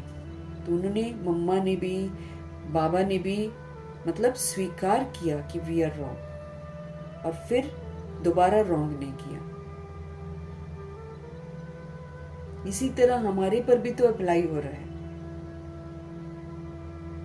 पुराना स्वभाव संस्कार इतना गंदा अंदर घुसा हुआ है। देह का भान, देह का अभिमान। हम आत्मा में देह का अभिमान होगा, या हम देह को देखते होंगे, या देह को अच्छा बनाने की कोशिश करते होंगे। वो देखो, देह के लिए, देह को अच्छा रखने के लिए उनकी नीतियां देख लो कैसी कैसी हैं। हमारे में लोभ है तो वो देखो कैसे लालच आ गया है सबके अंदर। सारा हमको अपने ऊपर रिस्पॉन्सिबिलिटी लेना है कि भाई ब्रह्मा जी को फॉलो करो, और जैसे ब्रह्मा जी है ना वैसे बन जाओ, तो तुम हम सजा से मुक्त हो जाएंगे। नहीं तो प्रभु जी हमको स्पष्ट कर रहे हैं कि अगर यहाँ तुमने किस पर क्रोध अगर कर दिया, मनुष्य में तो अज्ञान काल में तो हमें बहुत क्रोध था, है ना।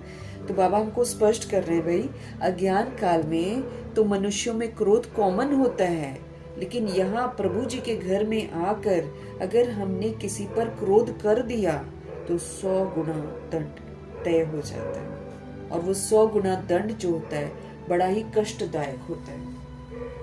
अब एक है मेरी गलती की मुझे सजा मिले, और एक है मेरी गलती की वजह से, है ना, मेरी गलती की वजह से 100 लोग मेरे को कॉपी कर जाते हैं, जाने अनजाने, मतलब वाइब्स जाते हैं ना। वो 100 लोग ने तो अनजान में किया, मैंने जानबूझकर किया, समझते हुए कि ये एक विकार है और मुझे नहीं करना और इसको जीतना है। वो सारा 100 का पनिशमेंट मैं झेलूंगी। अवस्था भी बिल्कुल गिर जाती है। बाबा कहते जब हम बाबा की अवज्ञा करते हैं ना, तो हमारी अवस्था गिर जाती है ऊपर से नीचे, क्योंकि ईश्वर का फरमान हम नहीं मानते।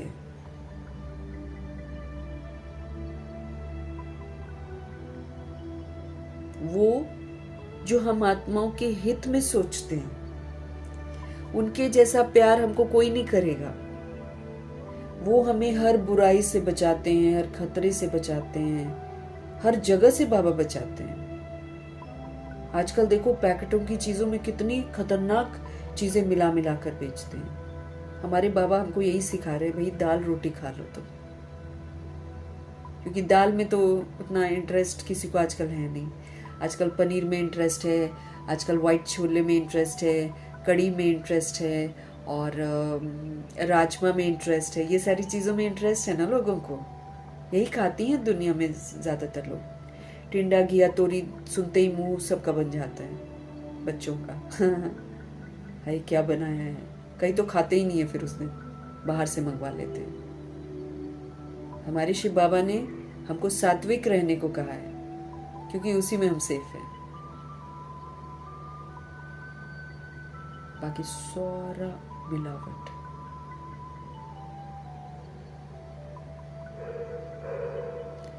चाइना ने ऐसा केमिकल बनाया, थोड़ा सा डालो और कितनी बाल्टियां दूध बना लो।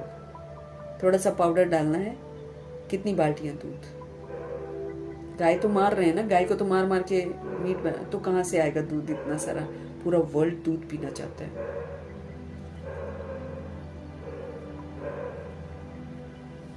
इसलिए हमारे बाबा पहले ही सावधान करते हैं, मत खाना मत खाना मत खाना, पैकेटों में जहर है। बच्चों के लिए देखो कैसे जहर लटका हुआ है दुकानों पर। हर माँ बाप स्कूल लेकर जा रहा है ना, 2 पैकेट पकड़ा देता है। बच्चे टिफिन नहीं लेकर जाते, वही 2 पैकेट खाते हैं, जहर खा रहे हैं। फिर उन्हें ताकत नहीं होती, चला नहीं जाता, आलसी टाइप के बच्चे हो जाते हैं।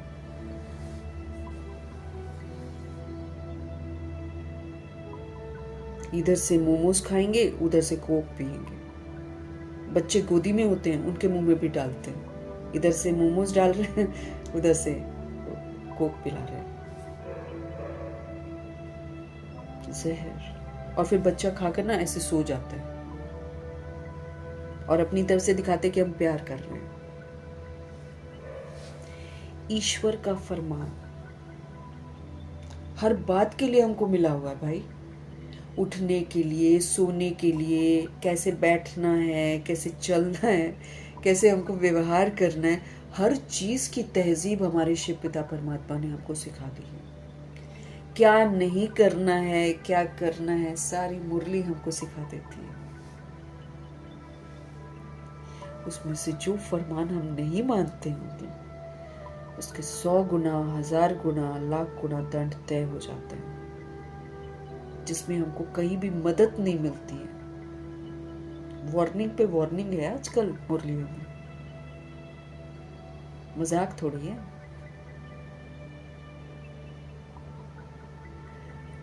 पवित्र बनना है, और पवित्रता कितनी गहरी है। धर्मराज का फरमान हमको क्या मिलता है? पवित्र बनना है। तो उसमें तो ब्रह्मचर्य के साथ ब्रह्मचारी है। उसमें तो ये कहते हैं कि चेहरा ही नहीं देखना है, आंख ही नहीं देखनी है, दैहिक दृष्टि समाप्त कर देनी है, दैहिक वृत्ति समाप्त कर देनी है, दैहिक कृति समाप्त कर देनी है। देह समझकर कर्म नहीं करना है, देह के बारे में सोचना नहीं है, देह के बारे में बोलना नहीं है, देह के बारे में कोई बात नहीं सुननी है, देह को देखना ही नहीं है। भगवान जी का फरमान है हमारे लिए। पवित्रता में आता है ये सारा कुछ। व्यर्थ नहीं सोचना है, अवगुण नहीं देखने हैं। इतनी सारी शिक्षाएं हैं संपूर्ण पवित्रता में। भगवान के विवेक का खून नहीं करना है, तेरा कहकर फिर उसको मेरा नहीं कहना है। भगवान को सौंप दिया तो सब कुछ सौंप दिया, और फिर उनके डायरेक्शन पर चलना है। तन मन धन संबंध संपर्क सब प्रभु को सौंपना है, क्योंकि सबका सब पतित है। अब उसमें से जहां जहां हम डायरेक्शन नहीं मानते होंगे, एक का 100 गुना, एक का 1000 गुना, एक का लाख गुना दंड तय है।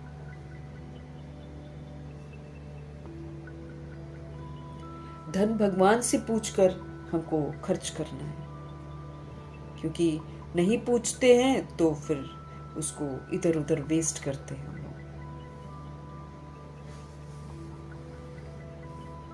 आजकल तो दुनिया में तमन्नाएं इतनी बढ़ गई हैं कि आत्माएं एक का लाख गुना करना, कमाना चाहती हैं आजकल। What is this? गैम्बलिंग की तरह ही है। वो सट्टेबाजी करते हैं, इतना लगाते चलो जी इतना निकलेगा। आजकल मैच खेल रहे हैं, उस पर दाव लगाते हैं। क्या हो गया लोगों को? सब लालची हो गए हैं, लोभ छोड़ छाड़ के चले जाएंगे सारे 1 सेकंड में। हमको सबसे पहले अपने अंदर से खत्म करना। भैया उनको तो सजा नहीं मिलेगी जितनी हमको मिलेगी, क्योंकि हमारी वजह से उनमें काम विकार आया है, हमारी वजह से उनमें क्रोध आया है, हमारी वजह से लोभ आया है, हमारी वजह से मोह आया है, हमारी वजह से अहंकार आया, हमारी वजह से ही ईर्ष्या द्वेष, क्योंकि शुरुआत इन चीजों की हम ही ने की।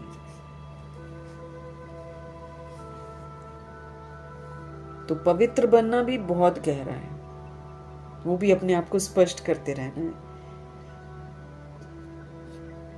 पढ़ते जाना है, पढ़ते जाना है भैया। संपूर्ण पवित्रता, कर्मयोगी फरिश्ता, ऐसे थे ब्रह्मा बाप और कर्मातीत। ये 4 किताबें तो घोटनी है, समझनी है और उसको अमल में लाना है।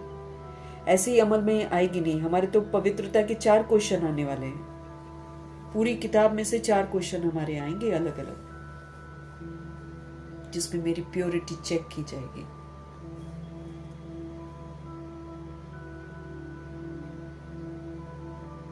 तुम ईश्वर का बनकर जरा भी उनके फरमान की अवज्ञा की तो 100 गुना दंड चढ़ जाता है। क्रिएटर तो वो एक है, ब्रह्मा विष्णु शंकर भी उनकी रचना है। अब ब्रह्मा जी ऑफिशियल ब्रह्मा बन जाते हैं, यानी कि धर्मराज। खड़े नहीं हो पाएंगे उनके आगे, दम घुटने लग जाता है, लगता है सांस नहीं ले पा रहे हैं। इतना उनका पवित्र है ना, वो प्योरिटी का जो पावर होगा ना ब्रह्मा जी में। जीते जी हमको मना मर ही जाएंगे वैसे ही खड़े खड़े। इतना उनका सख्त रूप है धर्मराज का।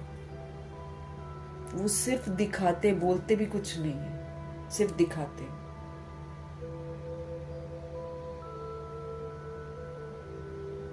दादियों ने साक्षात्कार किया हुआ है ना धर्मराज का।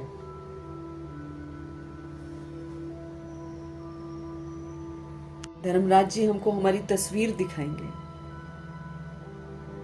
कि देखो ये मुरली चल रही थी और इसमें तुमने हाथ उठाया था। जैसे अव्यक्त बाप दादा की महफिल में हम जाकर हाथ उठा लेते हैं। 2009 में हम करोल बाग गए थे, दादी गुलजार जी का जो घर है, पांडव भवन जो है, हमने हाथ उठाया है। बाबा ने बोला था क्रोध छोड़ दो। अभी हम नए नए आए हैं और मेरा क्रोध छूट जाएगा। मैंने तो हाथ उठाया था। बाद में जब पेपर आने लगे आई थॉट, मैंने तो बोला बाबा इट्स सो डिफिकल्ट, कहाँ से क्रोध छूटता है, छूटता ही नहीं है।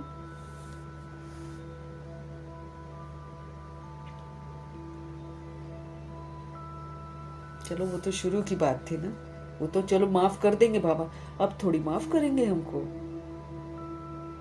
चाहे हम ऑफिस में हो, चाहे ऊंचा मर्तबा हो, चाहे हम स्कूल में पढ़ा रहे हो, हम किसी बच्चे को दैहिक दृष्टि से देख नहीं सकते हैं। हम घर के बच्चों को दैहिक दृष्टि से नहीं देख सकते हैं, घर की रूहों को नहीं देख सकते हैं दैहिक दृष्टि से। अगर बच्चा समझकर डांटेंगे फिर वही है, पनिशमेंट मिलेगा हमें।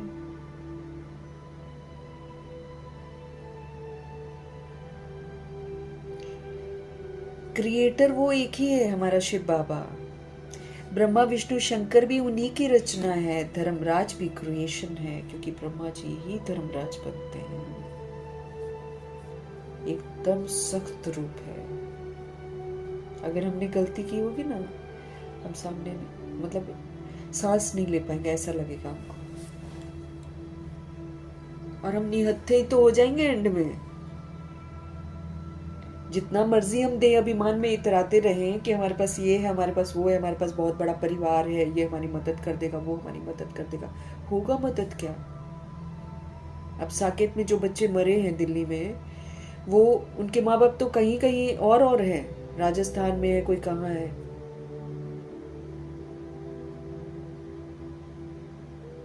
राजस्थान का एक पेरेंट बोल रहे हैं कि मेरी बेटी रोज शाम को फोन करती थी कि पापा मम्मी आप कैसे हो, मैं बहुत ठीक हूँ, मेरा जैसे एग्जाम खत्म होगा ना पापा आप मुझे लेने आना, आप जरूर आना। कहते हम तरस गए उस आवाज को सुनने के लिए। माँ बाप बचा पाए बच्चे को क्या? बच्चे कहीं और, माँ बाप कहीं और, घर कहीं और, पैसा कहीं और। बिल्डिंग गिर गई, कभी सोचा भी नहीं होगा उन्होंने कि बिल्डिंग गिर जाएगी। पता नहीं क्या बनाया होगा बिल्डिंग में। वो भी आज के राज्य में। सब खोखला बन रहा है, सब खोखला, सब टूटने वाला। ये वही है ना, सृष्टि रूपी ड्रामा ने परिवर्तन होना, इसी रीति से मौतें होनी है। किसी का घर गिर जाएगा, किसी का कुछ गिर जाएगा, किसी का कुछ हो जाएगा। धर्मराज भी क्रिएशन है। धर्मराज का रूप भी बाबा साक्षात्कार कराते हैं, सच्ची कराते हैं सच्ची कराते हैं। दादियों ने किया है, दादियां बहुत डरती हैं धर्मराज से, तभी उन्होंने कोई भी गलत काम नहीं किया। उन्होंने धर्मराज जी को सामने रखा है कि भाई अगर हम कुछ करेंगे तो धर्मराज जी हमको सजा देंगे।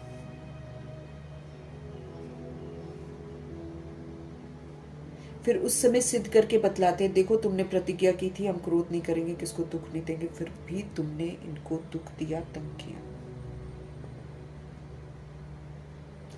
जब भी हम किसी के साथ दैहिक व्यवहार करते हैं हम उसको दुख देते हैं, और जिसको हम दुख देते हैं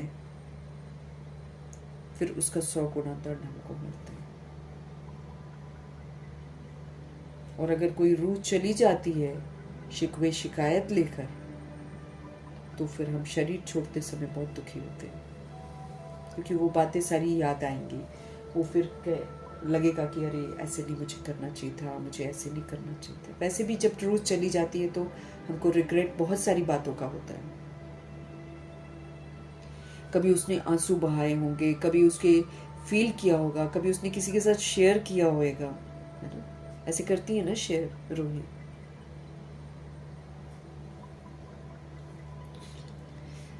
हम वो सारा कुछ हमारा देखा जाएगा, एवरी एक्ट ऑफ आवर्स, वो भी मुरली पढ़ते पढ़ते, किस विधि से हमने किसी के साथ बात करी है, कैसे किसी को दुख दिया, all recorded, you know, everything is recorded. और हमको पनिशमेंट मिलेगा। किसी को साथ साथ मिल जाता है, किसी किसी को बाद में मिलता है।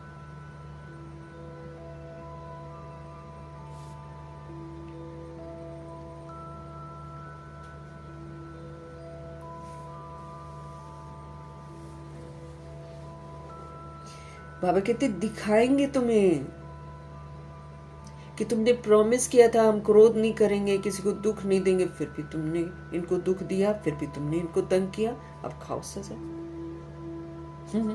बाबा धर्मराज तो यही बोलेंगे, खाओ सजा। अब सजा कौन देगा? एक तो पश्चाताप की सजा हमको होगी, फिर ड्रामा प्रकृति, ये न छोड़ने वाले, ड्रामा नहीं माफ करेगा हमको बिल्कुल भी।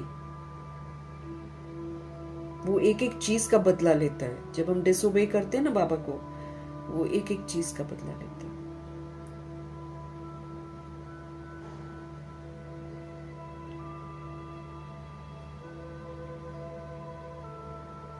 बिगर साक्षात्कार सजा नहीं देते बाबा, प्रूफ तो चाहिए, और बाबा रिकॉर्ड कर लेते हैं, सबसे बड़ी बात है। क्योंकि हम तो मुकर जाएंगे, हम तो भूल जाते हैं, हम तो पिछले जन्मों की बातें सारी भूल ही तो गए हैं, क्या क्या करके आए हैं। हम अभी की बातें भी भूल जाते हैं।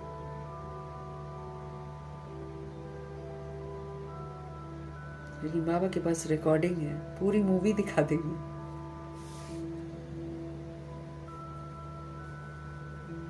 विकार में जाते हुए भी दिखा देंगे बाबा धर्मराज, ये देखो तुम क्या कर रहे थे। कितनी लज्जा आएगी, बहुत लज्जा आएगी, क्योंकि उस समय वो हो जाएंगे ना, कॉन्शियसनेस में आ जाएंगे ना, what is right what is wrong.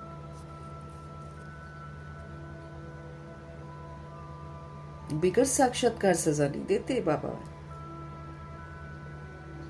अब बाबा ने धन को कैसे यूज करना है, तन को कैसे यूज करना है, मन को कैसे यूज करना है, एकदम बता दिया है। अगर हम उनके खिलाफ जाकर कर रहे हैं तो फिर हम भुगतेंगे भी तो जरूर ना।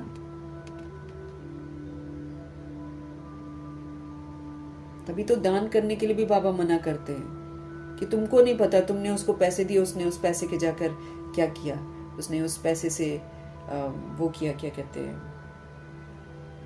जैसे शराब पी लेते हैं, सिगरेट पी लेते हैं, कोई शादियां ही करवा देंगे अपने बच्चों की, सारा हमारे पल्ले पड़ जाएगा, क्योंकि हमने किसी को विकार में जाने के लिए वो कर दिया, सहयोग दे दिया।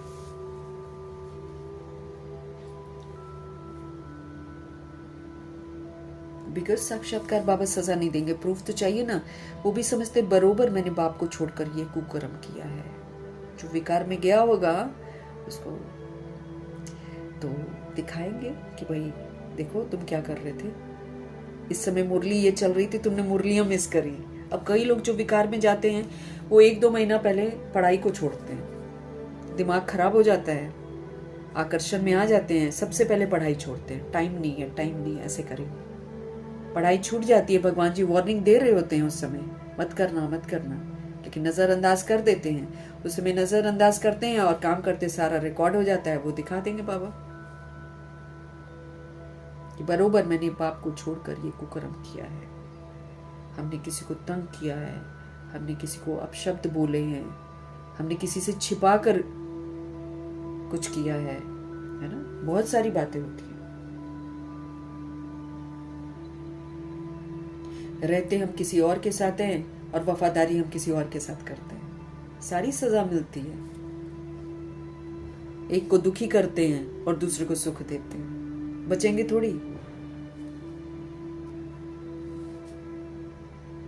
बदनामी कराने से फिर बहुतों पर आफत आ जाती है, कितनी अबलाएं बंधन में आ जाती हैं, सारा दंड बदनामी कराने वालों पर पड़ जाता है। अब जैसे हम लोग बाबा के बच्चे हैं, हम लोग कहीं कुछ गड़बड़ करें, है ना, और फिर जो सोल्स जो हैं, कई लोग बोलेंगे कि यहाँ तो ऐसे होता है वैसे होता है, और वो जो जारी होती है उसका भी बंद कर देते हैं कि तुम नहीं जाओगे। ऐसा होता है ना, कभी कभी कहीं पर व्यवहार वैसा मिल जाता है तो लोग फिर दूसरों को भी बंद कर, मत जा वहां पर, बेकार है। तो बाबा वही बोल रहे हैं, बदनामी कराते थे, कुकर्म करते हैं, बदनामी कराते हैं, और फिर बाबा कहते हैं फिर बहुतों पर आफत आ जाती है। दूसरे लोग बोलते हैं लो जी वहां जा रहा था ऐसे ही कर रहे हैं, ऐसे बोलते हैं ना।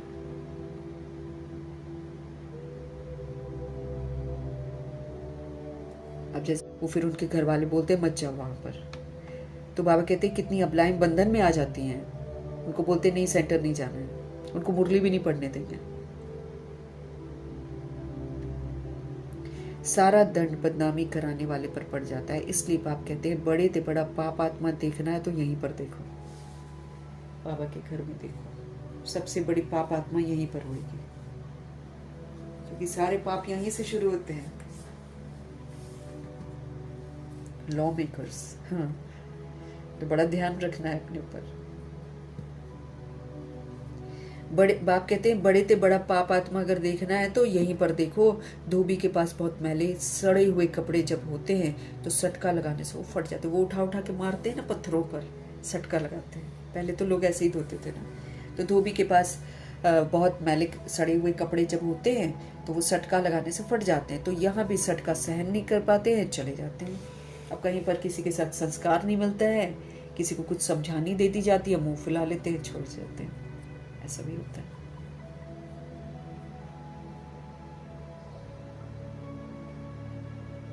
कुछ गलत कोई काम कर रहा हो और कोई उसको समझाने दे दे तो उसमें कई लोग छोड़ देते हैं, बाबा के बनेंगे, समर्पित होंगे, फिर छोड़ के चले जाते हैं।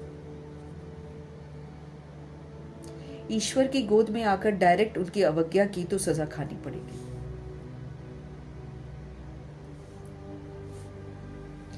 जो हेड ब्राह्मणी पार्टी ले आती है उन पर बहुत बड़ी रिस्पॉन्सिबिलिटी है। एक ने भी अगर हाथ छोड़ दिया, एक ने भी अगर हाथ छोड़ दिया, विकारी बना, तो उनका पाप ले आने वाले पर आ जाएगा।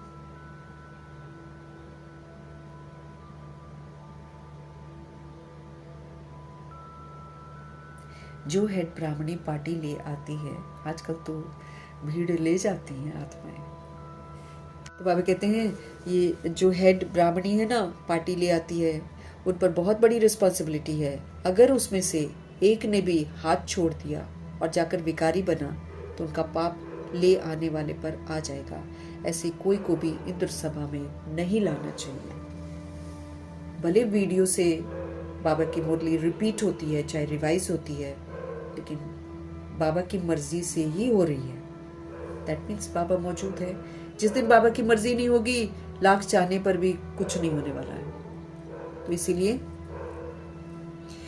हमको ध्यान रखना है कि ऐसे कोई को भी इंद्र सभा में नहीं लाना चाहिए, बाबा के घर नहीं लाना चाहिए। बाबा का घर बहुत प्योर घर है ना, वहां पर नहीं लाना चाहिए। जब तक आप में धारणा ही नहीं है, आप नियमों पर चल ही नहीं रहे हो, है ना, तब तक आपको नहीं जाना चाहिए। अब हाथ छोड़ दिया, जाकर भिखारी बन जाती हैं सोल, तो फिर पाप ले जाने वाले पर आ जाएगा। ऐसे कोई को भी इंद्र सभा में नहीं लाना चाहिए। नीलम परी, पुखराज परी की कहानी भी तो है ना। जितने पत्थर है ना दुनिया में, जो भी पत्थर पहनते हैं ना, पुखराज पहनते हैं कई लोग, और कई लोग मूंगा पहनते हैं, कई लोग पुनः। एक्चुअली ये वो सोल्स हैं जो अच्छा पार्ट बजाती हैं। अब उनके नाम के पत्थर बन जाते हैं लोग, फिर उनको पहनकर सोचते हैं कि मेरी ग्रहचारी खत्म हो गई। लेकिन नहीं, जब तक हम अपने कर्मा को सुधारेंगे नहीं, हमारी ग्रहचारी खत्म नहीं होती है। शनि को मनाना है तो शिव का कहना मानो, राहु केतु को मनाना है तो शिव का कहना मानो। तो शिव बाबा जो हमको पढ़ा रहे हैं, अगर हम उनकी श्रीमत पर चलेंगे, सारी ग्रहचारी शांत हो जाएगी। बाकी ये जो लोग बताते हैं कि ये पहन लो, वो पहन लो, ये कर लो, वो कर लो, उससे नहीं ग्रहचारी खत्म होती है, नहीं बच सकते उससे। बाबा कहते पुखराज परी की कहानी भी तो है ना। इंद्र सभा में कोई छिपा कर ले आई तो इंद्र सभा में बास आने लगी है। शुरू में तो ऐसे ही होता था। चंद्रमणि दादी बोलती थी ना, अगर कोई ले आता था ना किसी भिखारी को, उसी समय पूरी बदबू फैल जाती थी। वो तो हटा देते थे। तो ले आने वाली पर दंड पड़ गया। उस समय भी ऐसा हुआ है कि इंद्र सभा में किसी को छिपा, जानते हुए किसी को छिपा कर ले आई। ये तो गंदी बात है ना। एक तो अनजाने में कोई चला गया झूठ बोलकर, क्योंकि फॉर्म में झूठ लिख देते हैं, अनजाने में कोई चला गया तो गड़बड़ है। लेकिन बाबा कहते कोई छिपा करके ले आई तो इंद्र सभा में बास आने लगी। तो ले आने वाली पर दंड पड़ गया, ऐसे कुछ कहानी है। वो पत्थर बन गई, ऐसा बोलते हैं। पत्थर बन गए मीन्स पत्थर बुद्धि बन जाते, फिर कुछ समझ में नहीं आता, ज्ञान समझ में नहीं आता।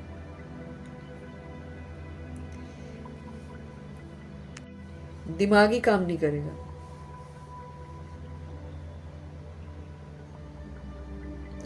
बाबा पारसनाथ बनाते, फिर अगर हमने अवज्ञा की ना तो पत्थर बन जाते, मतलब बुद्धि समझ में नहीं आएगा, करेंगे गलत काम और समझ में नहीं आएगा कि हम गलत कर रहे हैं।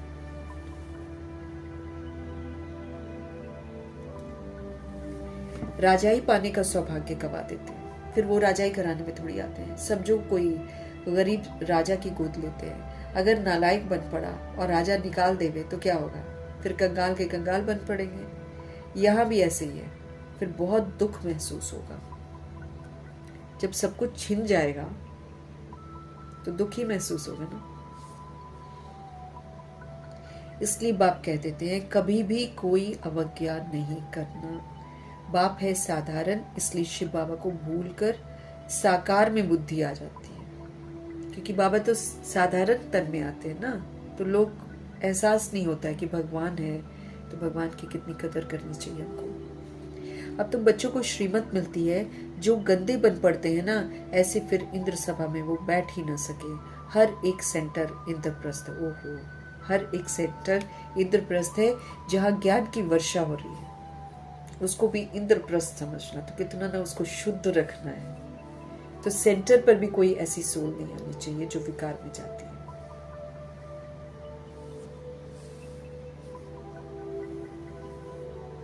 भीड़ थोड़ी इकट्ठी करनी है कि नहीं। बाबा का घर है ना, तो प्रभु जी क्या कह रहे हैं, जो गंदे बन पड़ते ना, ऐसे फिर इंद्र सभा में बैठ ना सके।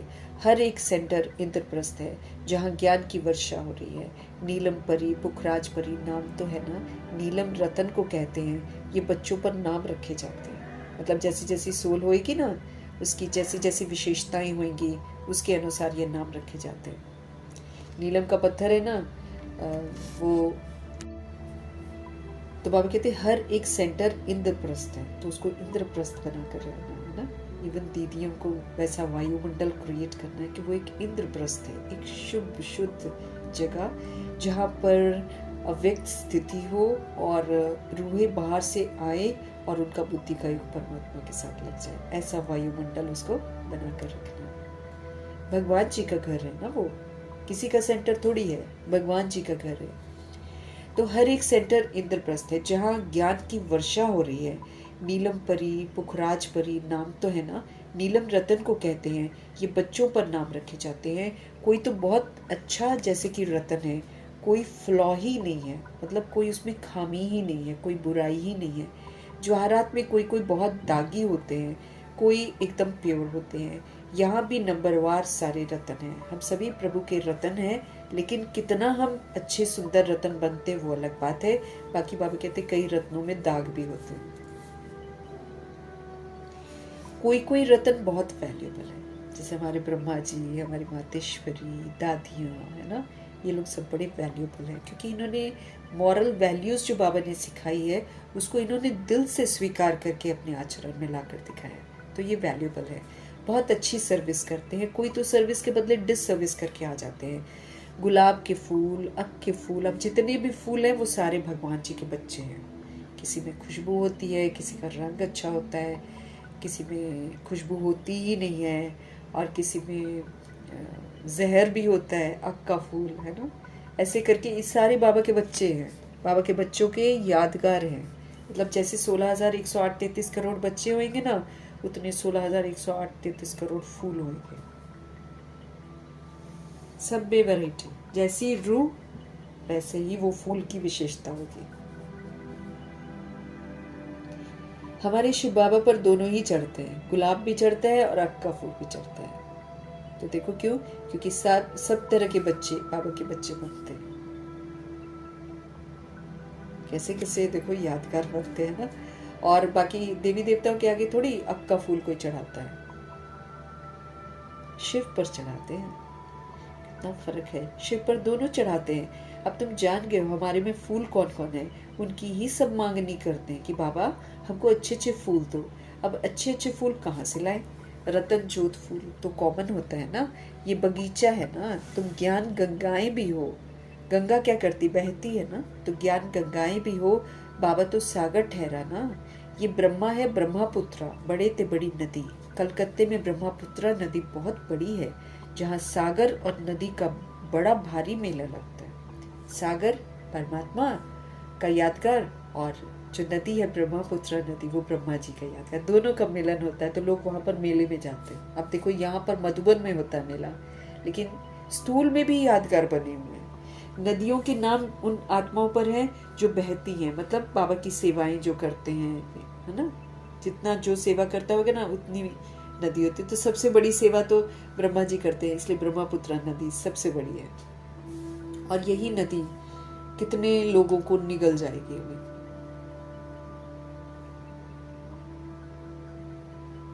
एक बार कहाँ तो पढ़ा था, तो ये नदियां जो है ना, यही तो बिल्कुल वो हो जाएंगी ना, क्या बोले, लॉलेसनेस में आ जाएंगे एकदम।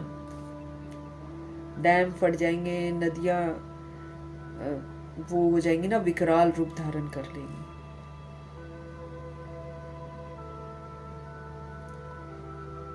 बरोबर ज्ञान सागर बाबा है, ये चैतन्य ज्ञान सागर है। कौन? ब्रह्मा जी। और बाबा तो ज्ञान का सागर है ही, तो फिर ये भी तो ज्ञान को हब करते हैं ना ब्रह्मा जी। चैतन्य है, लिविंग है, दोनों के दोनों लिविंग है। वो तो सागर दिखा देते हैं ना, पानी का दिखा देते हैं। यहाँ पर ज्ञान की बात हो रही है। तुम भी चैतन्य ज्ञान नदियां हो, वो तो है पानी की गंगाएं। वास्तव में नदियों पर नाम पड़ा है, परंतु आसुरी संप्रदाय ये भी भूल गए हैं। हरिद्वार में गंगा के किनारे पर चतुर्भुज का चित्र भी दिखाते हैं, उनको भी गंगा कहते हैं, परंतु मनुष्य समझते नहीं है कि ये चतुर्भुज है कौन। बरोबर इस समय तुम स्वदर्शन चक्रधारी बनते हो। अभी हमें आत्मा का दर्शन बाबा ने करवाया है, फिर पूरा चक्र बताया कि कैसे एक रूह जो है ड्रामा में पार्ट बजाती है। तुम हो सच्ची ज्ञान नदियां, वो है पानी की। वहां जाकर स्नान करते हैं, समझते हैं कुछ भी नहीं है, बस देवी है। मनुष्य को तो कभी 4-8 पूजा होती नहीं है, कुछ भी अर्थ नहीं समझते हैं। तुम बच्चे जानते हो कि बाबा हमको क्या बनाते हैं। हम तो 100% बेसमझते हैं। वाकई हम बेसमझते हैं ना, तो हम तो 100% बेसमझते। बाबा की गोद लेने से हम स्वर्ग के मालिक बनते हैं। भल यहाँ कोई राजा हो, परंतु स्वर्ग के सुख और अभी के सुख में रात दिन का फर्क है। भल यहाँ कोई राजा हो, परंतु स्वर्ग के सुख और अभी के सुख में रात दिन का फर्क है। तुम्हारे में कोई ऐसे भी हैं जो बाप को नहीं समझते हैं तो अपने को भी नहीं समझते हैं। देखना चाहिए कि मैं कितनी खुशबू देता हूँ। उल्टा सुल्टा तो नहीं बोलता हूँ, क्रोध तो नहीं करता हूँ। बाप झट चलन से समझ लेते हैं कि ये बच्चा कैसा होगा।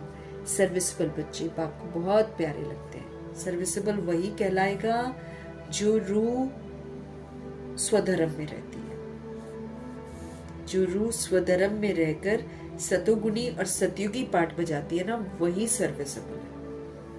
बाकी ऐसे ही तो ये तो स्थूल सेवा कर दी या किसी को कोर्स करा दिया, ये तो बाबा करा रहा है। हमको जो मार्क्स मिलने हैं वो हमको वो मार्क्स मिलेंगे जिसमें हम जो बाबा कहते हैं वो करते हैं, उसके मार्क्स हमको मिलेंगे। तो इसलिए बाबा सर्विसेबल का खास हमको ध्यान खिंचवाते हैं। जब हमारे व्यवहार में अलौकिकता आ जाएगी तब समझो कि हाँ हम सर्विसेबल हैं, क्योंकि हमारी अलौकिकता आत्माओं का ध्यान परमात्मा की तरफ लेकर जाएगी।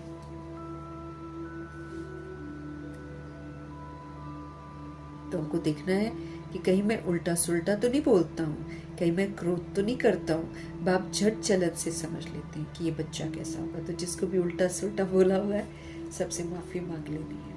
रूहें लेकर जाती हैं ना, अगर आंसू बहा देती हैं, अगर दुखी होती हैं, परेशान होती हैं, तो फिर भाई कार्मिक अकाउंट बड़ा खतरनाक है। फिर रोना पड़ता है, दुखी होकर फिर मरते हैं।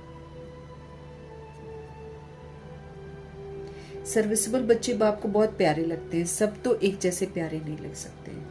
ऐसे बच्चों के लिए अंदर से ऑटोमेटिकली ब्लेसिंग्स निकलती। जब हम कहना मानेंगे हमारे शिव बाबा हमको ब्लेसिंग्स देंगे, और जब हमको ब्लेसिंग्स मिलेगी हमारा पुरुषार्थ और अच्छा हो जाएगा। हम आगे बढ़ेंगे, खुश भी रहेंगे, उमंग उत्साह में भी रहेंगे। बाप का ना फरमान बरदार बच्चा होगा तो बाप कहेंगे ऐसा बच्चा मुआ भला। हाँ,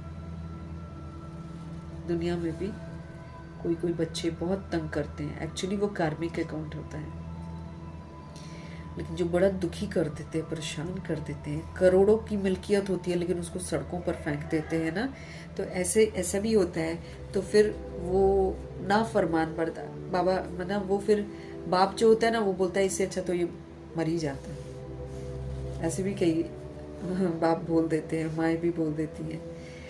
तो बाबा एक एग्जाम्पल दे रहे हैं कि जो कहना मानता है उसके लिए ऑटोमेटिकली आशीर्वाद निकलती है, लेकिन जो बाप का ना फरमान बरदार बच्चा होगा तो बाप कहेंगे कि ऐसा बच्चा तो मुआ भला। कितना नाम बदनाम करते हैं, इसको कहा जाता है तकदीर। किसकी तकदीर में क्या है झट पता लग जाता है। बाबा हमको समझ दे रहे हैं ये सपूत बच्चा, बाबा समझाते हैं ये सपूत बच्चा है, ये कपूत बच्चा। अब यहीं पर लिस्ट बननी है। हम नहीं कहेंगे कि द्वापर युग और कलयुग की आत्मा को बाबा कपूत बोलेंगे, उनको नहीं बोलेंगे कपूत। हमको बोलेंगे अगर हम श्रीमत पर नहीं चलते हैं, हम बदनाम करते हैं भगवान का नाम। और तो फिर हम कपूत की लिस्ट, सपूत की list, right hand, left hand, मातेले, सौतेले, सगे लगे, है ना, दुर्योधन, दुशासन, कंस, जरासंधी, रावण, है ना, मंथरा, सुर्पनखा, सब यहीं पर हैं। 16,108 करोड़ आत्मा यहीं पर लिस्ट निकलेगी। बाबा समझाते हैं ये सपूत बच्चा है, ये कपूत बच्चा है।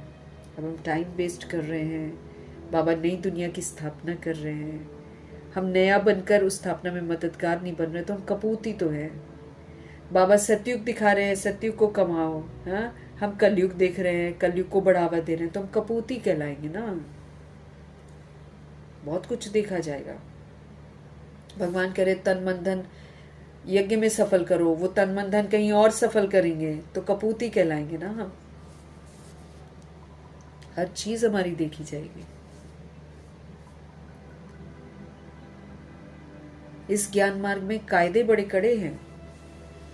अभी तो कड़े कायदे बाबा हमको सुनाते नहीं है, दादियों को तो सुना रखा है उन्होंने। बहुत कड़े नियम है यहाँ पर, क्योंकि देवता बन रहे हैं भाई, फरिश्ता बन रहे हैं, तो कड़े तो होंगे। टाइम पास थोड़ी है ये वाला। तो फिर बाबा कहते हैं इस ज्ञान मार्ग में कायदे बड़े कड़े हैं। बाप पवित्र बने और बच्चे न बने तो वो बच्चा हकदार नहीं हो सकता है। उसको बच्चा तो समझेंगे।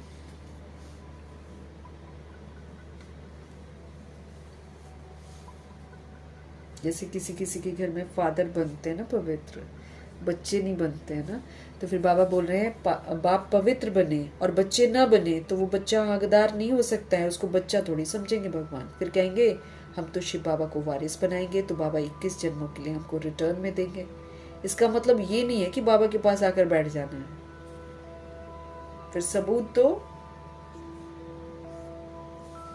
जैसे पहले हम लोग सोचते थे मुरली पढ़ ली, चलो जी हो गया जी, हम तो बाबा के बन गए, बस अब हम तो सेफ ही सेफ है।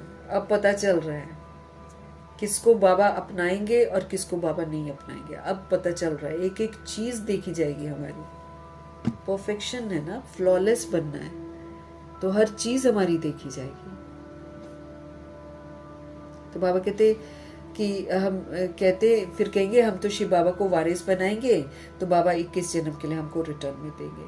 इसका मतलब ये नहीं कि बाबा के पास आकर बैठ जाना, नहीं। गृहस्थ व्यवहार में रहते सबको संभालना भी है, लेकिन ट्रस्टी होकर। अब हम परिवार वाला संबंध नहीं निभा रहे हैं, अब हम सेवा वाला संबंध निभा रहे हैं। ऐसा सोचना है, सेवा पर है, ट्रस्टी बनकर, सबको प्रभु की अमानत समझकर सबके साथ व्यवहार करना है। तब जाकर उनका बुद्धि का युग परमात्मा के साथ लगेगा, नहीं तो उनका लगेगा भी नहीं ना।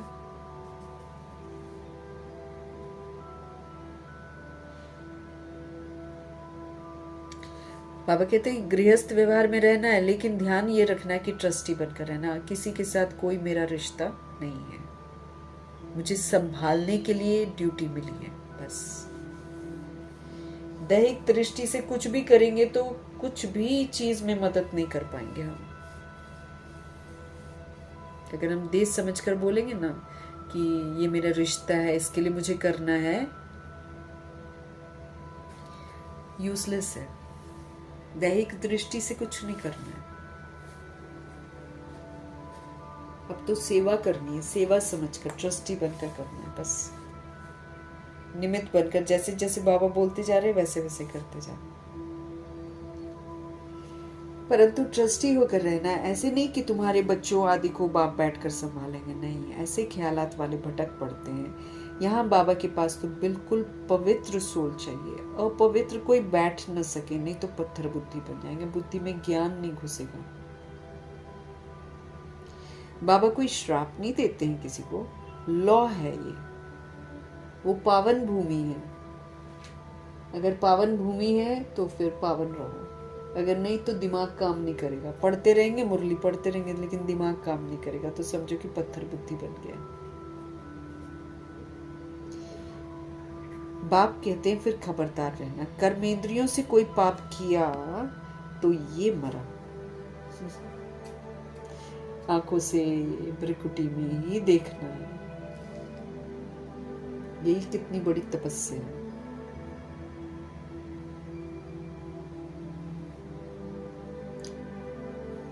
कर्म इंद्रियों से कोई पाप किया, गलत चीज देखी तो ये मरा। बड़ी भारी मंजिल है। बाबा का बच्चा बना तो फिर बीमारी सारी उथल खाएगी। बीमारी मतलब जैसे हमको काम, क्रोध, लोभ, मोह, अहंकार की बीमारियां लग गई है ना, उसी से तो रोग लगते हैं। अब ये सारी बाहर निकलेगी, उथल खाएगी। फिर ऐसे ऐसे ख्यालात आएंगे जो कभी अब आते नहीं थे, जो अज्ञान काल में भी नहीं आते थे ना, उतने गंदे ख्यालात भी आ जाएंगे। तो बाबा कहते हैं ये क्या होता है ना, बीमारी उथल खाती है, बाहर निकलेगी ना। अब जो अंदर लेकर गए वो बाहर निकलेगा। इसीलिए तो अभी सोच समझ कर कुछ करना है, नहीं तो अभी भी जो अंदर लेकर जाएंगे वो बाहर निकलेगा जरूर। बाबा का बच्चा बना तो फिर बीमारी सारी उथल खाएगी, डरना नहीं है। वैद्य लोग भी कहते हैं ना, फलानी दवाई से तुम्हारी बीमारी पहले बाहर निकलेगी, तुम डरना नहीं। बाप भी खुद कहते हैं तुम बाप के बनेंगे ना तो माया रावण तुमको बहुत हैरान करेगी। कभी इधर फंसाएगी, कभी उधर फंसाएगी, कभी ये ख्यालात लाएगी, कभी वो ख्यालात लाएगी। जानबूझ के दुनिया में कलयुग में फंसाती जाएगी ये माया, ऐसी है।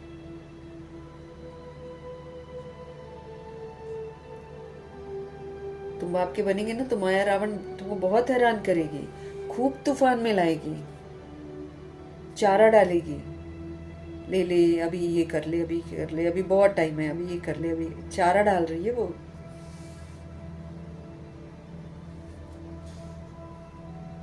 टाइम वेस्ट करवा देगी, पुरुषार्थ गया, टाइम खत्म, कुछ काम आएगा नहीं, खड़े के खड़े रह जाएंगे।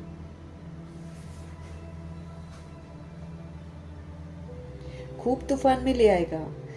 कभी तुमको रॉन्ग और राइट की बुद्धि मिल, अभी तुमको रॉन्ग और राइट की बुद्धि मिली है ना, और कोई को रॉन्ग राइट की बुद्धि नहीं है, सबकी है विनाश काले विपरीत बुद्धि। कईयों की विपरीत बुद्धि है, उल्टा ही काम करेंगे। प्रीत बुद्धि तुम्हारे में भी नंबरवार पुरुषार्थ है। सब प्रीत बुद्धि नहीं है बाबा के बच्चे, बहुत कम है, इसलिए 5 पांडव दिखाते हैं। प्रीत बुद्धि वाले बाप की सर्विस बहुत अच्छी करेंगे। अच्छा, जिनको बाबा से प्रीत होगी वो बाबा का कहना मानेंगे, बाबा का कहना मानकर व्यवहार करेंगे, रॉयल रहेंगे, वो रॉयल वाला पार्ट बजाएंगे, रूहानी शान में रहेंगे कि मैं एक रूह परमात्मा का बच्चा हूँ। तो एक रूह परमात्मा का बच्चा कैसा व्यवहार करेगा, वो उस शान में रहने वाली सोच होगी। ध्यान रखेंगे कि हम भगवान के बच्चे हैं, हमको क्या करना चाहिए क्या नहीं करना चाहिए, उस विधि से चलती है वो सोच। अच्छा, मीठे मीठे से खिले बच्चों प्रति माता पिता बाप दादा का याद प्यार और गुड मॉर्निंग। रूहानी बाप की रूहानी बच्चों को नमस्ते। हम रूहानी बच्चों की भी रूहानी बाप को दिल से, जान से, सिख से, प्रेम से, अदब से, पूरे रिक्वेस्ट से प्यार भरी नमस्ते और तहे दिल से मीठे परमात्मा जी का धन्यवाद। धन्यवाद करेंगे, धन्यवाद। धारणा के लिए मुख्य सार, ईश्वर का बच्चा बनकर जरा भी उनके फरमान की अवज्ञा नहीं करनी है हमें। इन कर्म इंद्रियों से तो हमें कोई भी कुकर्म नहीं करना है, उल्टे सुल्टे बोल हमको नहीं बोलने हैं। सपूत बनकर बाबा की ब्लेसिंग्स हमको जरूर लेनी है। ट्रस्टी बनकर गृहस्थ व्यवहार को संभालना है। सब प्रभु की अमानत है। मैं आत्मा रिश्ते से नहीं हूँ यहाँ, मैं यहाँ सेवाधारी हूँ, ट्रस्टी हूँ। बाबा के डायरेक्शन पर चलकर इनको भी प्रभु का बनाना है। तो जब हम सतोगुणी सतयुगी व्यवहार करेंगे, जब हम अलौकिक व्यवहार करेंगे, ये बदला हुआ व्यवहार जो है ये सबको भगवान से जोड़ देगा। तो ट्रस्टी बनकर अपने गृहस्थ व्यवहार को संभालना है। ज्ञान मार्ग के जो कायदे हैं हमें उन पर पूरा पूरा चलना है। राइट और रॉन्ग को समझकर माया से हमको खबरदार रहना है। राइट क्या है, रॉन्ग क्या है, इसको अच्छी रीति समझना है और फिर माया से खबरदार रहना है। सदगुरु जी का वरदान।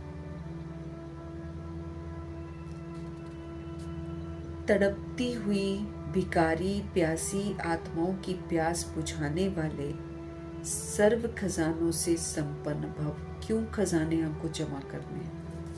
क्योंकि इसका सहयोग देना है तड़पती हुई भिकारी बन गई आत्माओं, प्यासी आत्माओं को। इसीलिए सूक्ष्म खजाने जो बाबा हमको देते हैं उससे हमको बिल्कुल संपन्न बनना है।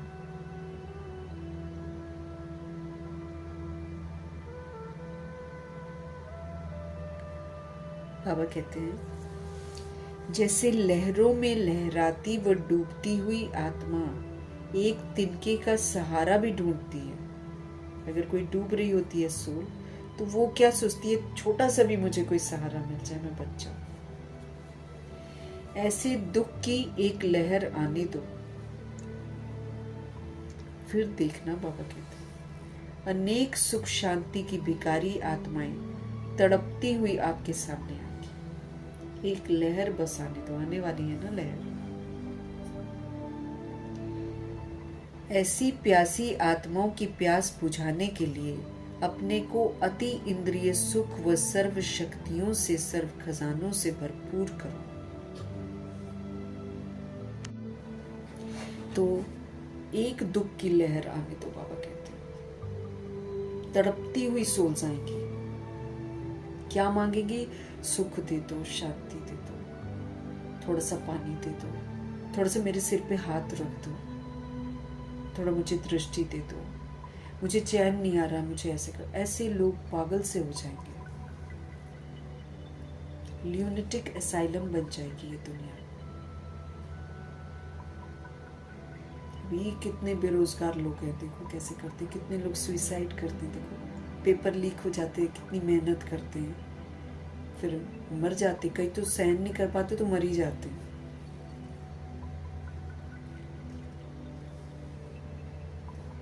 तो ऐसी प्यासी आत्माएं आएंगी, बाबा कहते प्यास बुझाने के लिए अपने को अति इंद्रिय सुख व सर्व शक्तियों से, सर्व खजानों से भरपूर कर लो, बाबा कहते हैं।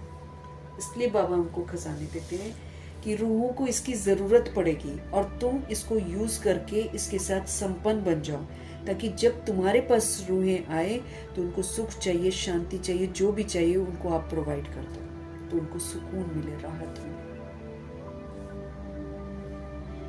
तो उसके लिए बाबा कहते हैं आप इंद्रियों से परे का सुख मुझसे लो, सारी शक्तियों से, सारे खजानों से भरपूर करो, सर्व खजाने इतने जमा हो जाएं जो अपनी स्थिति भी कायम रहे और अन्य आत्माओं को भी संपन्न बना सके। हमको अपने लिए भी तो करना पड़ेगा, नहीं तो हम तो इतने सारे लोग होंगे जो तड़पते होंगे ना, तो हम ही अस्त व्यस्त हो जाएंगे। इसलिए अपनी जो स्थिति है वो तो एकदम पावरफुल बनानी है, वो भी कायम रखनी है, और फिर दूसरी सोल्स को भी संपन्न बना सके, उनको भी सुख शांति देकर संतुष्ट करके स्ट्रांग बना सके, ताकि वो वापस घर चलने को तैयार हो जाए। बाकी ये दुनिया थोड़ी अच्छी हो जाएगी, ये नहीं, कलयुग नहीं अच्छा होने वाला, ये तो एक्सट्रीम में जाएगा। बाबा बहुत बार बोलते हैं कि इसमें ख्वाब मत देखना, इसमें तमन्नाएं मत रखना, ये खत्म हो जाएगी। तो वरदान को फलीभूत करने के लिए बाबा से मिले हुए सारे खजानों को यूज करना है, यूज करके उसको सेवाओं में लगाना है, संपन्न करना है। क्यों? क्योंकि तड़पती हुई भिखारी आत्माएं रुक नहीं पाएंगी, प्यासी आत्माएं रुक नहीं पाएंगी, उनको तुरंत उनकी प्यास बुझानी पड़ेगी, पानी से नहीं बुझेगी। वो जो उनको तड़प रही होंगी ना, किसी का कोई मर रहा होगा, किसी का कुछ होगा, किसी का कुछ होगा, तो दहशत जो होगी ना, उसमें उनको सुकून चाहिए होगा, सुख चाहिए होगा, शांति चाहिए होगी, वो सुकून देना है उनको।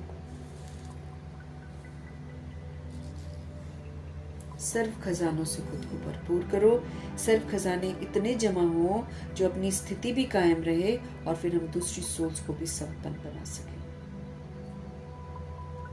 स्लोगन है, कल्याण की भावना रखकर शिक्षा दो तो शिक्षाएं दिल से लगेंगी। अगर आत्मा का भाव हो, है ना, और दूसरी आत्मा के कल्याण की फीलिंग हो, है ना, तो बाबा कहते कल्याण की भावना रखकर फिर किसी को कुछ बताओ, कोई शिक्षा दो, तो फिर उसको शिक्षाएं जो है ना दिल से लगेगी, उसको अच्छी लगेगी। लेकिन मेरे मतलब हम रूहें हैं ना, तो जो हमारी अंदर वाली फीलिंग होती है ना, वो सबसे पहले दूसरे के पास पहुंचती है, उसके बाद मेरे शब्द पहुंचते हैं। तो वो अपने अंदर की जो कल्याणकारी भावना है वो रखनी है, उससे फिर आप किसी सोल को आत्मा भाई, अपना भाई समझकर शिक्षा दोगे, तो बाबा कहते आपकी शिक्षाएं उनके दिल को छुएगी, उनको लगेंगी और वो करेंगे शिक्षा को। और जहां आप डांटोगे और रोब से बताओगे या फिर सोचोगे कि हमको आता है और इसको नहीं आता है, वो ना सुनेगी, चाहे बच्चे हो चाहे कोई भी, नहीं सुनेगी। लेकिन दिल से वो आत्मिक भाव हो और कल्याणकारी भावना हो तो फिर वो सुन लेगी। हमको अव्यक्त इशारे मिल रहे हैं सदा हर्षित रहने के लिए। अपनी नेचर को हमको सरल बनाना पड़ेगा, सहनशील बनाना पड़ेगा, तभी हम सबके साथ एडजस्ट कर सकते हैं। सदा हर्षित रहना ये ज्ञान का गुण है, ज्ञान मार्ग में इसको गुण समझा जाता है। ऑलवेज हैप्पी, इसमें सिर्फ रूहानियत ऐड करनी है आपको। ये यूं ही हर्षित नहीं, बॉडी कॉन्शियसनेस वाला हर्षित नहीं, यूं नहीं बाहर से मुस्कुरा रहे नहीं, वो तो नकली होता है, बाहर से कुछ और अंदर से कुछ और। रूहानियत ऐड करनी है, सोल है ना, सोल की समझ, सोल के पार्ट की समझ, ड्रामा की समझ, रूहानियत। हर्षितपन का संस्कार भी एक वरदान है जो समय पर बड़ा सहयोग देता है। टाइम पर हम इसको यूज करें ना तो बड़ा सहयोग देता है। जो स्वयं सदा हर्षित रहते हैं वो कैसे भी मन वाले को भी हर्षित कर देते हैं। जो खुद हैप्पी रहते हैं वो कैसे भी मन वाले को हर्षित कर देते हैं। ईजी नेचर वाले अपनी खुशनुमा हर्षित चेहरे से भारी वायुमंडल को भी हल्का बना देते हैं। जो जिनकी नेचर ईजी होती है ना, वो अपनी खुशनुमा हर्षित चेहरे से कोई भारी वायुमंडल होता है ना, उसको भी हल्का बना देते हैं। भारी वायुमंडल। तो सदा हमको हर्षित रहना है, ये ज्ञान का गुण है। इसमें सिर्फ रूहानियत ऐड करनी है। हर्षितपन का संस्कार भी एक वरदान है जो समय पर बड़ा सहयोग देता है। जो स्वयं सदा हर्षित रहता है, संतुष्ट रहता है, वो कैसे भी मन वाले को हर्षित कर ही देता है। इजी नेचर वाले अपने खुशनुमा हर्षित चेहरे से, मतलब कोई कैसा भी हो उसके साथ बड़ा इजी रहेंगे। जैसे ब्रह्मा जी थे, बड़ों के साथ बड़े जैसे, बच्चों के साथ बच्चों जैसे, जवान के साथ जवान जैसे, ऐसे बन जाते थे। वो इतने सरल चित्त थे। ऐसे हमको भी बनाना है। हमको बड़ा समझकर छोटे को छोटा नहीं समझना है। तो बाबा कहते हैं इजी नेचर वाले अपनी खुशनुमा हर्षित चेहरे से भारी वायुमंडल को भी फिर क्या करते हैं, हल्का बना देते हैं। भारी वायुमंडल भी हल्का बन जाते हैं, हर्षित रहते हैं। तो टेंशन वाला माहौल होता है ना, वो भी ठीक हो जाता है। मीठे प्यारे शिव पिता परमात्मा जी का उनकी समझाने के लिए तहे दिल से धन्यवाद करेंगे।